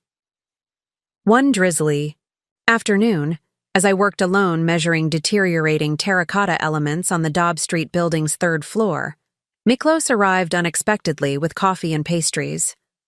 "Thought you might need energy," he explained, setting up our impromptu break in a relatively dry corner of the scaffold. "Also, wanted to see your documentation method. Is different from Zoltan's traditional approach, yes?" I showed him the hybrid system I'd developed, combining traditional hand measurements with digital photogrammetry techniques I'd learned in graduate school, but rarely applied in practice. "This gives us both precise measurements and three-dimensional relationships," I explained. "See how the facade deterioration patterns become visible when mapped this way? It suggests water damage from altered roofline drainage rather than material failure." Miklos studied my drawings with growing excitement. "This proves my theory about the 1950s renovations. The communist-era modifications changed the water paths." He looked at me with newfound respect. "You must present this at our department meeting. Everyone should use this method." His enthusiasm dismantled another small piece of my lingering professional insecurity. This wasn't courtesy or condescension toward the foreign architect. It was genuine recognition of valuable methodology I'd contributed. The department meeting Miklos mentioned was scheduled for the following week. When Amis asked for project updates, I nervously presented my findings on the Dobb Street building, explaining the documentation approach and resulting insights about deterioration patterns. To my surprise, the presentation sparked an energetic discussion among the Hungarian preservationists. Zoltan questioned some aspects of my method but acknowledged its advantages for certain conditions. Other team members requested demonstrations for their own projects. Amis took comprehensive notes, clearly considering broader applications. "The combined approach will be incorporated into our documentation guidelines," she announced as the meeting concluded. "Sheila will develop a standardized methodology for the team to implement." This official adoption of my professional contribution marked a watershed moment. For years, my ideas had been politely acknowledged, then subtly dismissed in Seattle, not through explicit rejection, but through the soft erosion of being perpetually deprioritized against more pressing concerns. Leaving the meeting, Catalin linked her arm through mine. Now you are truly part of the team. You have changed how we work. I just applied techniques I learned years ago. I demurred. No, she insisted.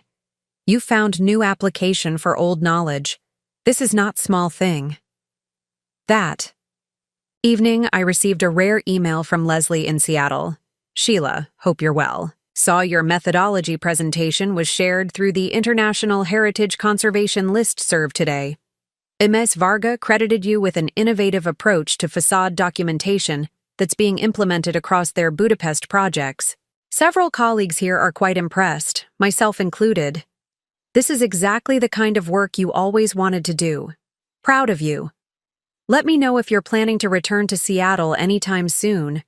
There's growing interest in your expertise. The European preservation community was small enough that word traveled quickly, but I hadn't anticipated my work reaching back to Seattle so directly. The validation from former colleagues, people who had known me before I became primarily Kirby's wife, carried profound significance. As if summoned by this professional recognition, Kirby's communication strategy shifted again. His latest email acknowledged my work more directly than ever before. Sheila, I've heard through architecture circles that you're doing impressive work in Budapest. I always knew you were talented. When you're ready to come home, we should discuss how you might continue some professional involvement while we rebuild our marriage. I've been doing a lot of thinking about how I took you for granted. The carefully worded message revealed his adaptable manipulation. Having failed to prompt my return through guilt, anger, or practical entanglements, he now attempted to position himself as supportive of my professional identity. Yet the condescension remained evident in phrases like, some professional involvement, and the implication that my career would remain secondary to rebuilding our marriage. Months earlier, this apparent support might have seemed progressive and appealing. Now, having experienced genuine professional respect and autonomy, I recognized the subtle limitations embedded in his offer. I drafted several responses before sending a brief, neutral acknowledgement. Thank you for your support. I'm fully engaged with the preservation project here through at least August. We'll discuss future plans when there's more clarity on both sides. My growing confidence extended beyond professional realms into daily life.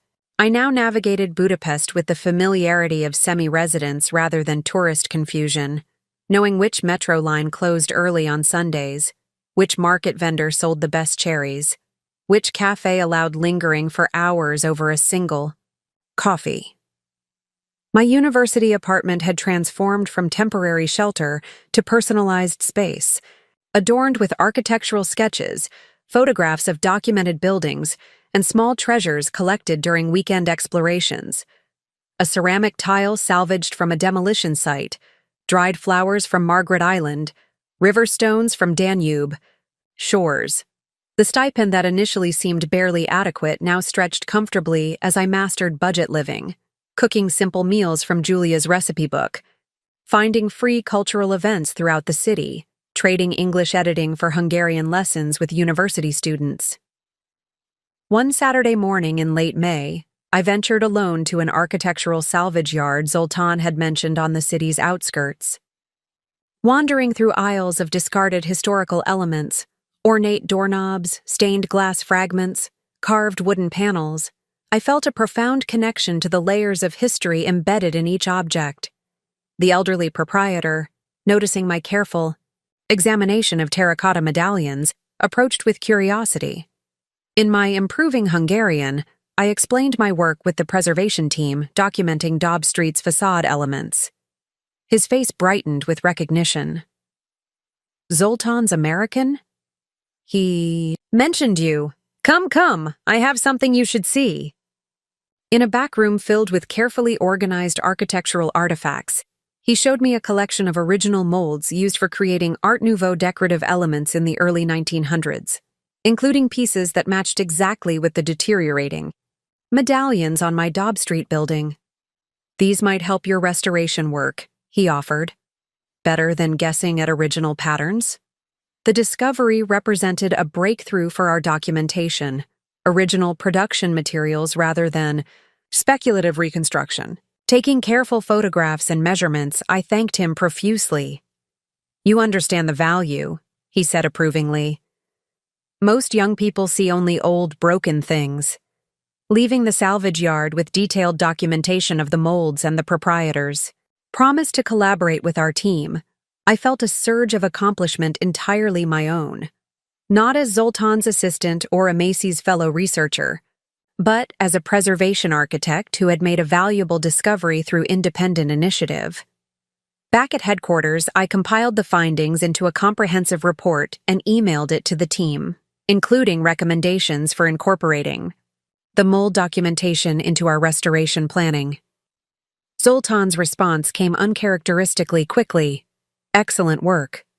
This changes restoration approach completely. Very important discovery. These 7 words of professional validation from the taciturn engineer who rarely offered praise and never without justification represented a milestone in my journey. From abandoned tourist to respected colleague. That evening, I called Connie with more animation than I'd felt in months. I need to tell you about the architectural molds I found today, I began, launching into a detailed explanation that would have bored her to tears in my previous life. I have no idea what you're talking about, she laughed when I finally paused. But you sound more like yourself than I've heard in years. Not since graduate school, actually. Her observation stopped me mid-sentence. She was right. The passionate engagement with architectural details, the excitement about historical discoveries, the satisfaction in solving preservation challenges. These had been fundamental to my identity, before gradually being subordinated to Kirby's interests and needs. I feel more like myself, I admitted. Sometimes I barely recognize the person I became in Seattle. The question is, Connie said gently, which version stays when you come home? The architect who discovers historical molds and develops documentation methods? Or the wife who plans dinner parties and manages Kirby's social calendar? Her question crystallized the fundamental choice awaiting me, not just between Budapest and Seattle, or between separation and reconciliation, but between 2 versions of myself, only one of which now felt authentic. I don't know if both versions can coexist, I said quietly. Maybe that's the real discovery you needed to make in Budapest, my sister replied, more important than any architectural molds. June arrived with a heat wave that settled over Budapest like a heavy blanket. The Danube glistened under relentless sun, and work schedules shifted earlier to avoid afternoon temperatures that made precise measurements nearly impossible. Despite the challenging conditions, our documentation of endangered buildings continued. With growing urgency, developers were increasing pressure on property owners, and several historically significant structures had received demolition notifications. On the first Monday of the month, Emise called an emergency team meeting. Her typically composed demeanor showed unusual tension as she addressed the gathered researchers. The Ministry of Heritage has approved partial funding for our implementation phase, she announced. Not the full amount requested, but enough to begin restoration work on 2 priority buildings. This news should have prompted celebration, but Emise's expression remained grave. The developers have accelerated their timeline. The Dobb Street property owner is considering their purchase offer despite the historical protection filing. We have perhaps 8 weeks to implement demonstrable restoration work before legal challenges begin.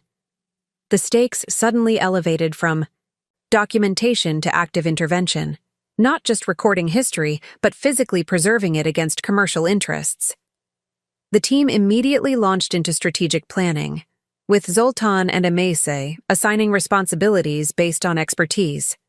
Sheila will lead the terracotta restoration component, Zoltan stated without preamble. Her Seattle experience with similar techniques is most relevant. Miklos will assist. I looked up in surprise. Leading research documentation was one thing.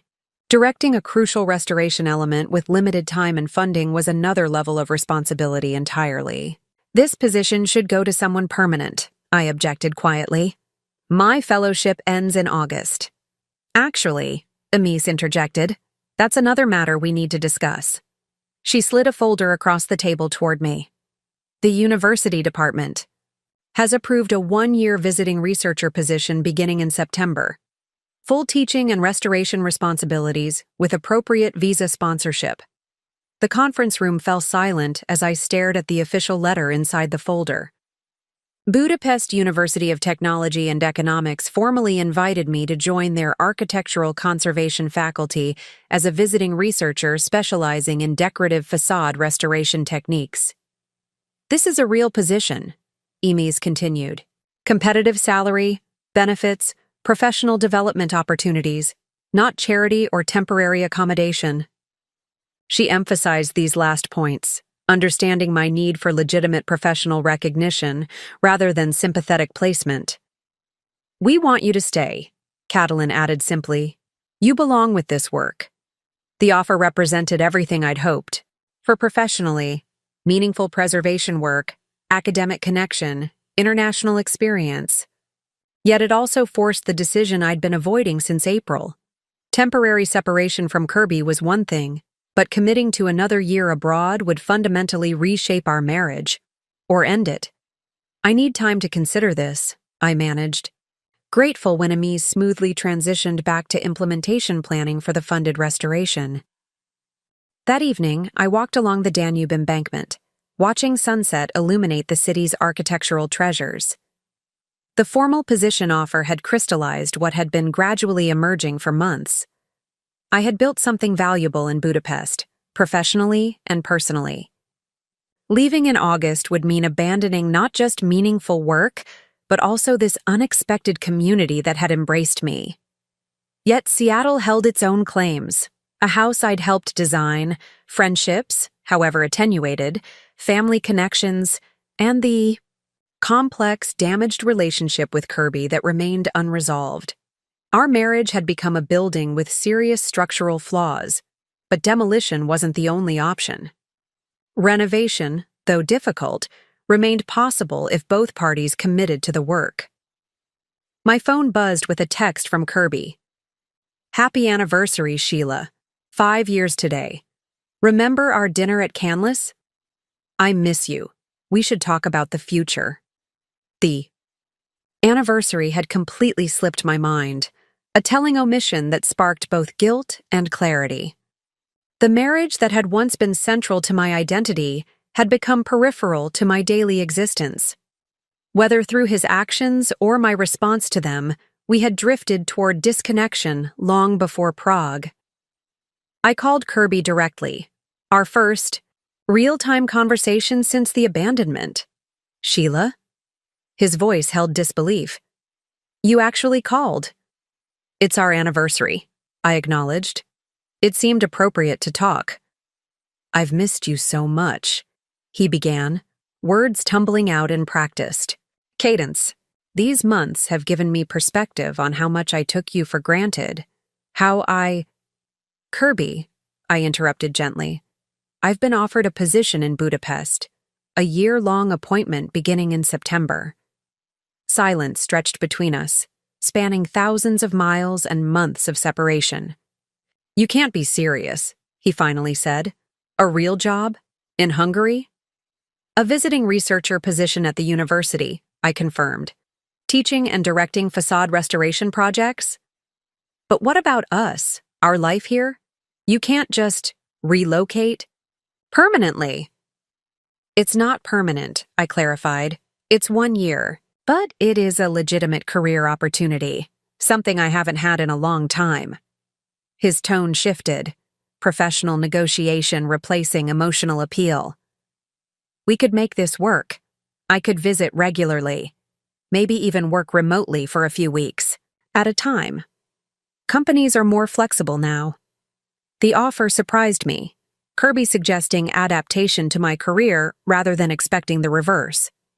Was this genuine growth or simply tactical repositioning to maintain control? That's something to consider, I acknowledged. But first, we need to address what happened in Prague. Not just the abandonment itself, but the patterns it revealed in our relationship. I made a terrible mistake, he conceded. The guys were egging me on, we'd been drinking. It's not about one bad decision, I interrupted. It's about the foundation underneath it. How we gradually built a marriage where my needs and aspirations became secondary, where I became an accessory to your life rather than a partner in it. This time, his silence felt less defensive, more contemplative. I think, I continued carefully, that we both need to decide if we want to rebuild something different or acknowledge that the original structure wasn't sound. I want to try, he said finally. Whatever it takes. As the call ended, the Buda castle illuminated across the river, its reconstructed walls standing firm despite centuries of damage and rebuilding.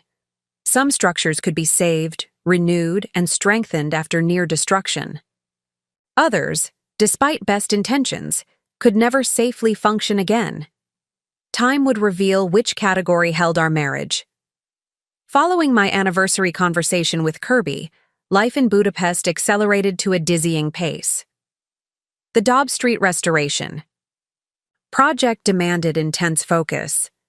We had mere weeks to demonstrate meaningful progress that would strengthen the building's historical protection status against developer challenges. Using the vintage molds I'd discovered, we developed a restoration plan for the building's most significant Art Nouveau elements. The process required ingenuity with limited resources, adaptive techniques that honored historical methods while accommodating modern constraints. In perfect world, we rebuild entire facade, Zoltan explained as we assessed damaged terracotta elements. With our budget, we must create, what is English word? Prototype? Example sections that show potential. The strategy made sense. Implement our restoration approach on the most visible and historically significant portions of the facade, creating a compelling case for complete preservation. My role encompassed both technical oversight and community engagement, explaining our work to neighborhood residents and local business owners whose support could influence pending legal decisions. This public-facing responsibility pushed me beyond my technical comfort zone. In Seattle, I'd gradually withdrawn from presentation roles, allowing Kirby to become our household spokesperson. Now I found myself conducting impromptu sidewalk discussions with curious passers-by, presenting our restoration approach at neighborhood association meetings, and documenting our progress through weekly social media updates. You have talent for this, Miklos observed after watching me explain terracotta restoration techniques to a group of architecture students. Making complicated things understandable without simplifying too much. I used to teach, I admitted. Remembering the adjunct position I'd held briefly before Kirby's promotion had required extensive entertaining responsibilities. I'd forgotten how much I enjoyed it. As June progressed, the position offer from the university remained officially unanswered, though I was functionally operating as if acceptance were inevitable. My apartment lease had been extended through the following summer, and Amis had included me in fall semester planning. Kirby's response to my potential extended stay had evolved from initial resistance to strategic accommodation. Our communications increased in frequency, but remained carefully focused on practical matters. His potential visit to Budapest in August, logistical questions about the house in Seattle, financial arrangements for a year of separation. On the surface, his adjustment seemed positive, acknowledging my professional opportunity and expressing willingness to adapt. Yet something felt calculated about his acquiescence, as if he were simply implementing another approach to the same objective, bringing me back to Seattle and our previous life. Men like Kirby understand power, Amis commented when I mentioned this impression during a working lunch. When direct authority fails, they switch to subtle influence. Be careful of easy compromises. I appreciated her directness. Throughout my Budapest journey, she'd offered perspective without presumption, respecting my agency while providing insights from her own experiences. The compromises are necessary if we want to preserve the marriage, I pointed out. Yes, but which elements are structural and which are decorative? She asked, extending the architectural metaphor that had become our shared language. Some aspects can be modified without compromising integrity. Others, if changed, cause collapse. Her question prompted deeper reflection about which parts of myself I could adapt without fundamental damage. Where was the line between healthy compromise and self-erasure? These philosophical questions found practical application in the Dobb Street restoration. Each technical decision required balancing historical authenticity with modern realities, determining which elements were essential to preserve and which could be thoughtfully reimagined. By mid-June, our demonstration sections began taking visible shape.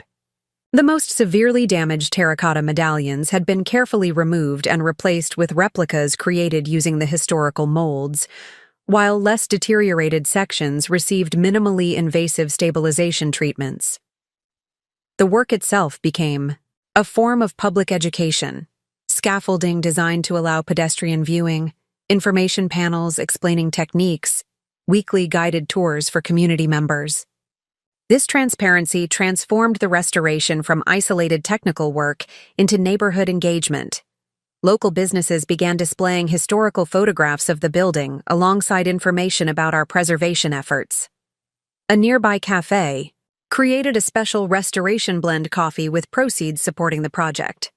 Residents placed "Save Our Heritage" signs in windows, demonstrating growing community investment. My initial restoration leadership had expanded into a community organizing role I hadn't anticipated, but found deeply satisfying. Creating technical solutions was meaningful. Generating public commitment to preservation amplified that impact exponentially. One particularly hot Tuesday, as I supervised the installation of a newly fabricated terracotta panel, Zoltan approached with unusual animation. "City Council member visits tomorrow," he announced. "Very important. Cultural Heritage Committee chairperson, if impressed, can help with protection status." This potential political support represented a crucial advantage against developer interests. We worked late into the evening preparing presentation materials, ensuring our most photogenic restoration sections were complete, and organizing compelling visuals demonstrating the building's historical significance. The council member, a formidable woman in her 50s with architectural training, arrived with minimal entourage but maximum scrutiny. She examined our restoration work with practiced eyes, asking precise technical questions that revealed genuine expertise rather than political performance. I found myself naturally taking lead in the explanation, drawing on both technical knowledge and newly developed communication skills to convey not just what we were doing but why it mattered, connecting specific restoration techniques to broader cultural heritage preservation. "Your approach balances respect for historical methods with pragmatic adaptation," she observed, examining a terracotta connection detail I'd designed. "This is exactly the kind of preservation work Budapest needs, not freezing buildings in time but giving them renewed life and purpose." Her endorsement carried significant weight with both the university administration and local authorities. By week's end, the building had received enhanced protection status, temporarily blocking development plans and creating space for comprehensive restoration funding. This victory, though partial and potentially temporary, represented something I hadn't experienced professionally in years: genuine impact. My specific contributions had measurably advanced heritage preservation in a city I'd grown to love. The sense of purpose this provided contrasted sharply with the increasing hollowness I'd felt in Seattle, where my identity had gradually narrowed to supporting Kirby's success. That weekend, as the team celebrated with drinks at an outdoor cafe near the Dobb Street building, Catalin raised her glass in a toast. To Sheila, who came as a visitor, but stays as a colleague. The informal announcement of my decision to accept the year-long position elicited cheers from the gathered team. They had assumed my acceptance long before I'd formally acknowledged it to myself. Later that evening, I called Kirby with the definitive news. "I've accepted the position," I told him directly. 1 year starting in September. His response was measured, as if carefully scripted. "I understand. It's a great opportunity. We'll make it work somehow." I wondered which we he meant, us. As a couple navigating long-distance marriage, or him and his support system managing my absence. Either way, the casual acceptance felt disconnected from the husband who had once reacted with passive-aggressive disappointment when I considered a 3-day conference in Portland. The conversation left me unsettled. Not because he opposed my decision, but because his support felt performative rather than genuine, another strategy rather than true evolution. As I walked home through Budapest's evening streets, buildings glowing in the golden hour light, I realized I was building something new in multiple dimensions, not just restoration projects or professional identity, but an authentic life aligned with my values and capabilities. The question remaining was whether that new construction could incorporate elements of my previous life, or if it required starting from a clear foundation. July brought sweltering heat to Budapest, transforming the city into a shimmering landscape of thermal contrasts, sun-baked streets and cool interior courtyards, scorching afternoons followed by vibrant evening life along the Danube. As temperatures rose, so did my integration into Budapest's architectural preservation community beyond our immediate team. The successful protection status for the Dobb Street building had generated attention throughout heritage conservation circles. What began as a small technical presentation about our terracotta restoration methods evolved into invitations to speak at professional gatherings, contribute to preservation publications, and consult on other endangered buildings throughout the district. "Your approach bridges old and new thinking," explained Victor Nemeth, Leslie's Hungarian contact who had initially considered hiring me before Amiza's offer materialized. Now director of a prestigious conservation firm, he invited me to review their restoration plans for a historic bathhouse. Most preservationists either worship tradition blindly or embrace modern solutions too eagerly. You find the intelligent middle path. This professional recognition expanded my circle beyond the university team. I found myself welcomed into Budapest's tight-knit community of heritage architects, invited to their monthly gatherings at a centuries-old pub near the Castle District, included in passionate debates about preservation philosophy, consulted on challenging technical problems. These connections weren't merely professional. After years of socializing primarily with Kirby's colleagues and their partners, I rediscovered the pleasure of relationships built around shared passion rather than obligation. These architects, historians, and craftspeople became friends who invited me to weekend excursions to historic villages, home-cooked dinners in centuries-old apartments, and impromptu sketching sessions at architectural landmarks. My improved Hungarian facilitated deeper connections with neighbors and local shopkeepers.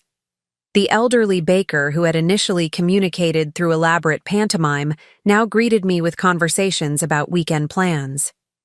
The neighborhood librarian reserved architectural journals she thought might interest me. The family-owned paprika shop began preparing my regular order when they spotted me approaching. These small recognitions created a sense of belonging I hadn't anticipated when first arriving as a disoriented, abandoned tourist. Budapest was becoming not just a workplace, but a home, with the intricate social web that defined meaningful residence rather than temporary accommodation. My most unexpected connection formed with Magda, Zoltan, and Julia's daughter, who returned to Budapest for a summer research project. Despite our 15-year age difference, we developed an immediate rapport during weekend dinners at her parents' apartment. "You remind me of my professors who survived political transitions," she observed during one of our conversations on her parents' balcony. "Forced reinvention creates distinctive resilience." That seems like an extreme comparison to my situation, I objected.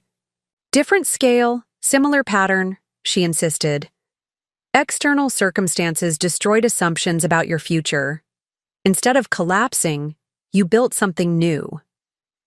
Her perspective, viewing my journey through Hungary's historical lens of adaptation to radical change, offered fresh insight into my own transformation.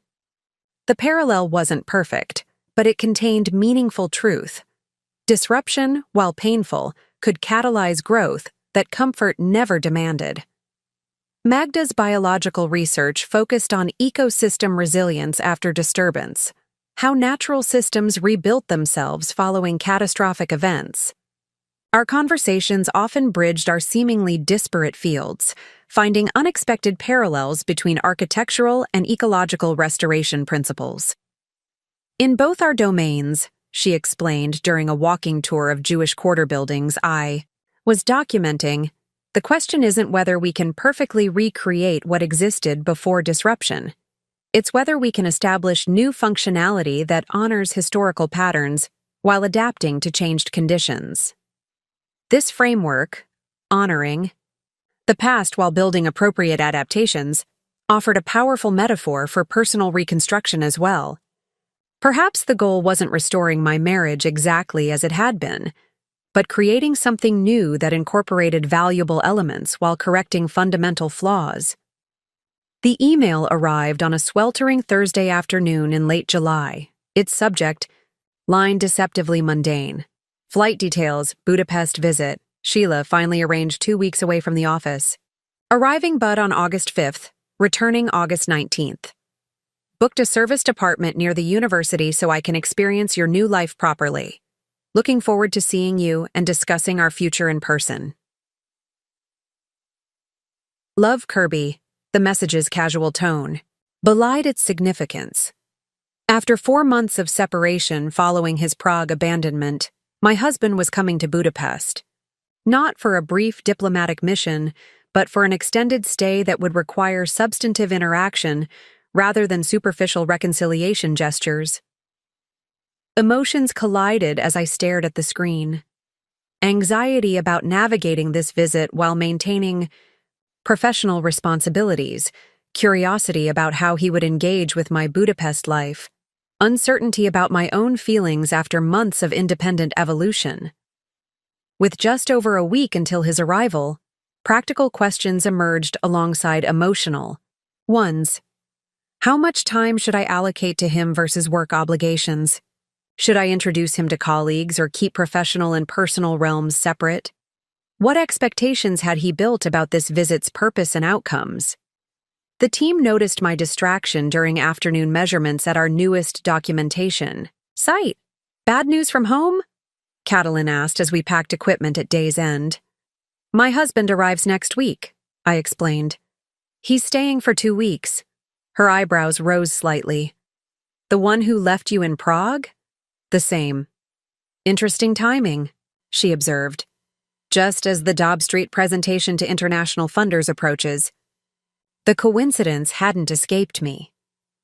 The prestigious International Heritage Fund Committee would evaluate our restoration work during Kirby's visit, a crucial opportunity that could secure funding for the project's completion and enhance my professional standing before beginning the academic position. That evening, I mentioned Kirby's impending visit during the weekly dinner at Zoltan and Julia's apartment. Their reactions revealed the protective bond that had formed over months, Julia's concerned frown, Zoltan's immediate offer to be busy with work if I needed reasons to limit Kirby's presence. You've built something valuable here, Emis reminded me over after-dinner coffee on the balcony. Don't forget that during his visit. Their concern touched me deeply while highlighting how my perspective had shifted. In March, Kirby's approval had been my primary reference point for decisions. Now, these colleagues-turned-friends provided the supportive community that validated my professional worth and personal choices. The weekend before Kirby's arrival, I found myself methodically preparing both physically and emotionally. I cleaned my small apartment, creating space for his inevitable presence there while maintaining boundaries. The desk with ongoing project work remained deliberately untouched, my professional domain even within personal space. I reviewed our communication since Prague, noting the evolution from his initial anger through manipulation to strategic accommodation. The pattern revealed a person adapting tactics rather than demonstrating genuine growth. Each approach aimed at restoring the status quo rather than building an equitable new relationship. Yet fairness demanded acknowledging my own responsibility in our marriage's deterioration. I had participated in the gradual erosion of my independence, accepting incremental compromises that accumulated into significant self-diminishment. If reconciliation remained possible, it required honest confrontation with these patterns from both sides.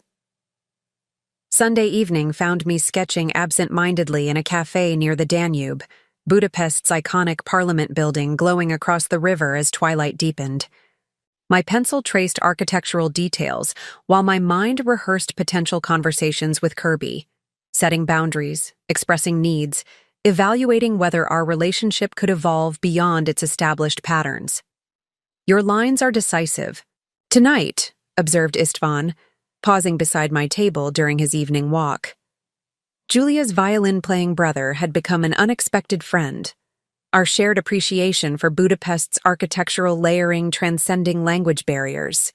I'm preparing for a difficult conversation, I explained, showing him the architectural sketch that had unconsciously developed sharp, definitive strokes rather than my usual softer technique. He studied both the drawing and my expression with the perceptive gaze of someone who had survived Hungary's political transitions. Sometimes, he offered in his careful English, we must draw clear lines to make beautiful buildings. Same with life, yes? His simple wisdom resonated deeply. The boundaries I needed with Kirby weren't about rejection, but about establishing structural integrity, creating clear delineations that could support either reconstruction or respectful separation. As I walked home through Budapest's evening streets, the city that had initially represented escape now embodied possibility. Whatever Kirby brought to this reunion, sincere reconciliation or sophisticated manipulation, I would meet him not as the abandoned wife from Prague, but as the architect who had rebuilt her foundation brick by deliberate brick. Budapest's Ferenc. Liszt International Airport buzzed with typical summer activity. Tourists arriving with eager expressions, locals returning with comfortable familiarity.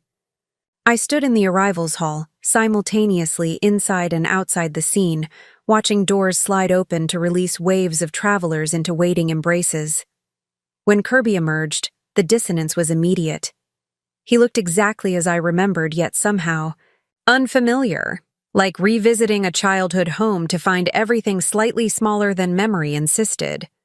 His designer travel clothes and carefully styled hair represented the Seattle life I'd inhabited for years, now viewed through the lens of my Budapest transformation. His face brightened upon spotting me, relief visible in his expression. Perhaps he'd harbored doubts I would actually meet him.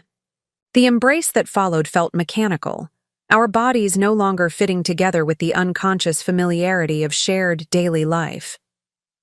"You look different," he said, holding me at arm's length for inspection. His tone suggested he couldn't determine whether this difference was improvement or deterioration. 4 months will do that, I replied, taking his carry-on as we headed toward the airport exit. How was your flight?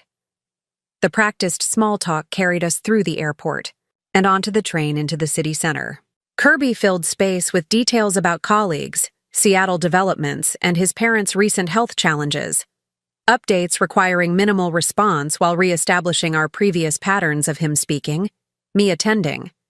Budapest revealed itself through train windows, Soviet-era apartment blocks gradually yielding to the grand boulevards and ornate architecture of the inner districts. Kirby observed the passing landscape with the slightly detached assessment of a tourist evaluating a destination's worthiness. It's more impressive than I expected, he conceded as we emerged from the underground station into the sunlit square near his rental apartment. Though not exactly Seattle's quality of life. The mild dismissal reflected his consistent approach to my Budapest existence, acknowledging it while subtly undermining its legitimacy compared to our real life in Seattle. I let the comment pass unchallenged, helping him settle into the modern serviced apartment he'd selected in a renovated, historical building near the University District. "Would you like to rest, or should we get dinner?" I asked, maintaining the polite distance of separated spouses navigating reunion. "Actually," he said, his tone shifting to practiced sincerity as he unpacked a small gift box, "I was hoping we could talk. I brought something for you." Inside the box nestled a platinum pendant. An architectural compass rose suspended from a delicate chain. Tasteful, expensive, and carefully selected to acknowledge my professional identity while reasserting his role as provider. "It's beautiful," I said truthfully, the craftsmanship evident in the detailed instrument. "I wanted something that represented your work while reminding you of home," he explained, moving to fasten it around my neck without asking permission. A small but telling reassertion of intimacy I wasn't ready to grant. I stepped back slightly, taking the necklace to examine it more closely. "Thank you. I'll put it on later." His momentary confusion at this boundary setting revealed expectations established before his arrival. That gifts and romantic gestures would naturally reset our relationship to its previous dynamic. When I suggested dinner at a nearby restaurant, rather than the intimate apartment conversation he'd clearly planned, disappointment flickered across his features. The restaurant, a local favorite far from tourist paths, provided neutral territory for our first real discussion. After ordering in my now competent Hungarian, I noticed Kirby's surprise at this evidence of my adaptation to Budapest life. "You've really settled in here," he observed, not entirely pleased. "I have," I acknowledged simply. "It's become more than a temporary escape." "About that," he began, setting down his fork with deliberate care, "I need to understand what happened, Sheila. One argument, one admittedly terrible mistake on my part, and you completely disappeared into a different life. It seems disproportionate." The characterization, reducing months of marital imbalance to one argument, and his deliberate abandonment to one mistake, crystallized the fundamental disconnection in our perspectives. "Prague wasn't the cause, Kirby," I said quietly. "It was the catalyst. The problems existed long before that day." "What problems?" "We had a good life. Everyone envied us. Everyone saw what we presented publicly. They didn't see how I gradually became smaller, professionally, personally, to accommodate your success and comfort." His expression shifted between confusion and defensive dismissal. "I always supported your career. I never prevented you from working." Support isn't just allowing something to exist. It's actively creating space for it to thrive, the way I did for your career for years. The conversation that followed unfolded. Like careful archaeological excavation, layers of our shared history examined from radically different perspectives. Kirby genuinely couldn't recognize the patterns I described, seeing only discrete incidents with reasonable explanations rather than a systematic diminishment of my autonomy and ambition. As we walked back toward his apartment in the gentle Budapest evening, the limestone buildings glowing amber in streetlights, the fundamental question emerged with unavoidable clarity. Not whether we could communicate better or compromise more effectively, but whether we actually wanted the same relationship anymore. "I still love you," he said, stopping beside the Danube embankment. "I want to make this work, whatever it takes." Looking into his familiar face, I recognized the truth in his declaration, according to his understanding of love and partnership. The question was whether that understanding could expand to incorporate who I had become. Kirby's 2-week visit to Budapest unfolded like a carefully orchestrated dance between past and present. During weekdays, I maintained my professional commitments, leading restoration work, preparing for the international funding presentation, attending department meetings about the upcoming academic year. Evenings and weekends belonged to the delicate navigation of our relationship's uncertain future. I showed him my Budapest, the preservation projects that had become my passion, the cafe where Julia made my coffee exactly as I liked it without asking, the hidden architectural treasures I'd documented in my growing collection of sketchbooks.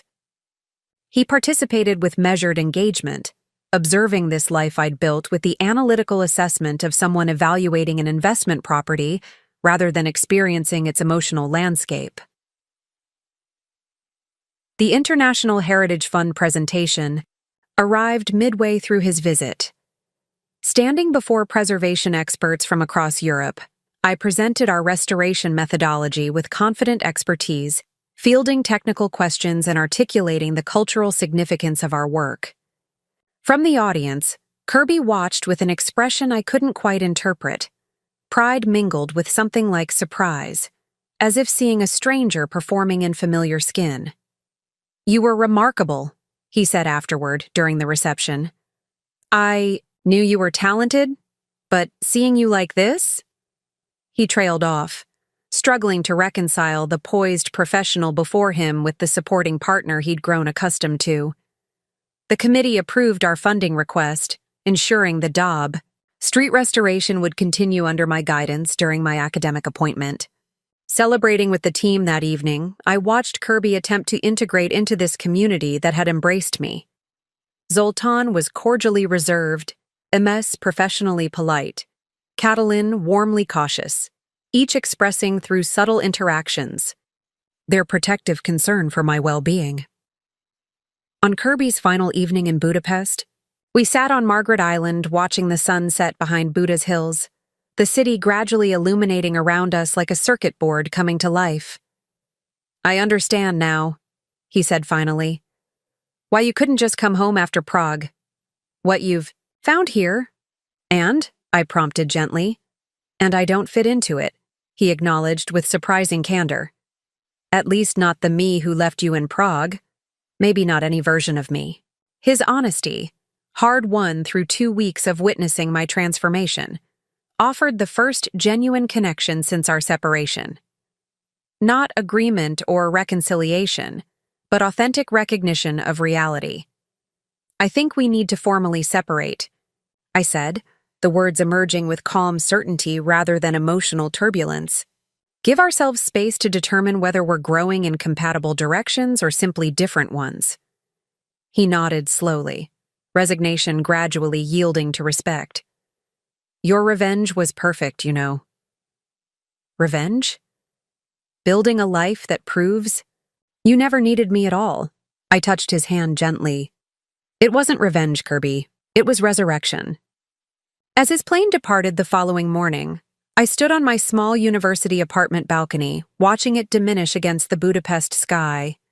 Not an ending, but a clarification, the beginning of honest separation rather than ambiguous limbo. My phone chimed with a message from Zoltan.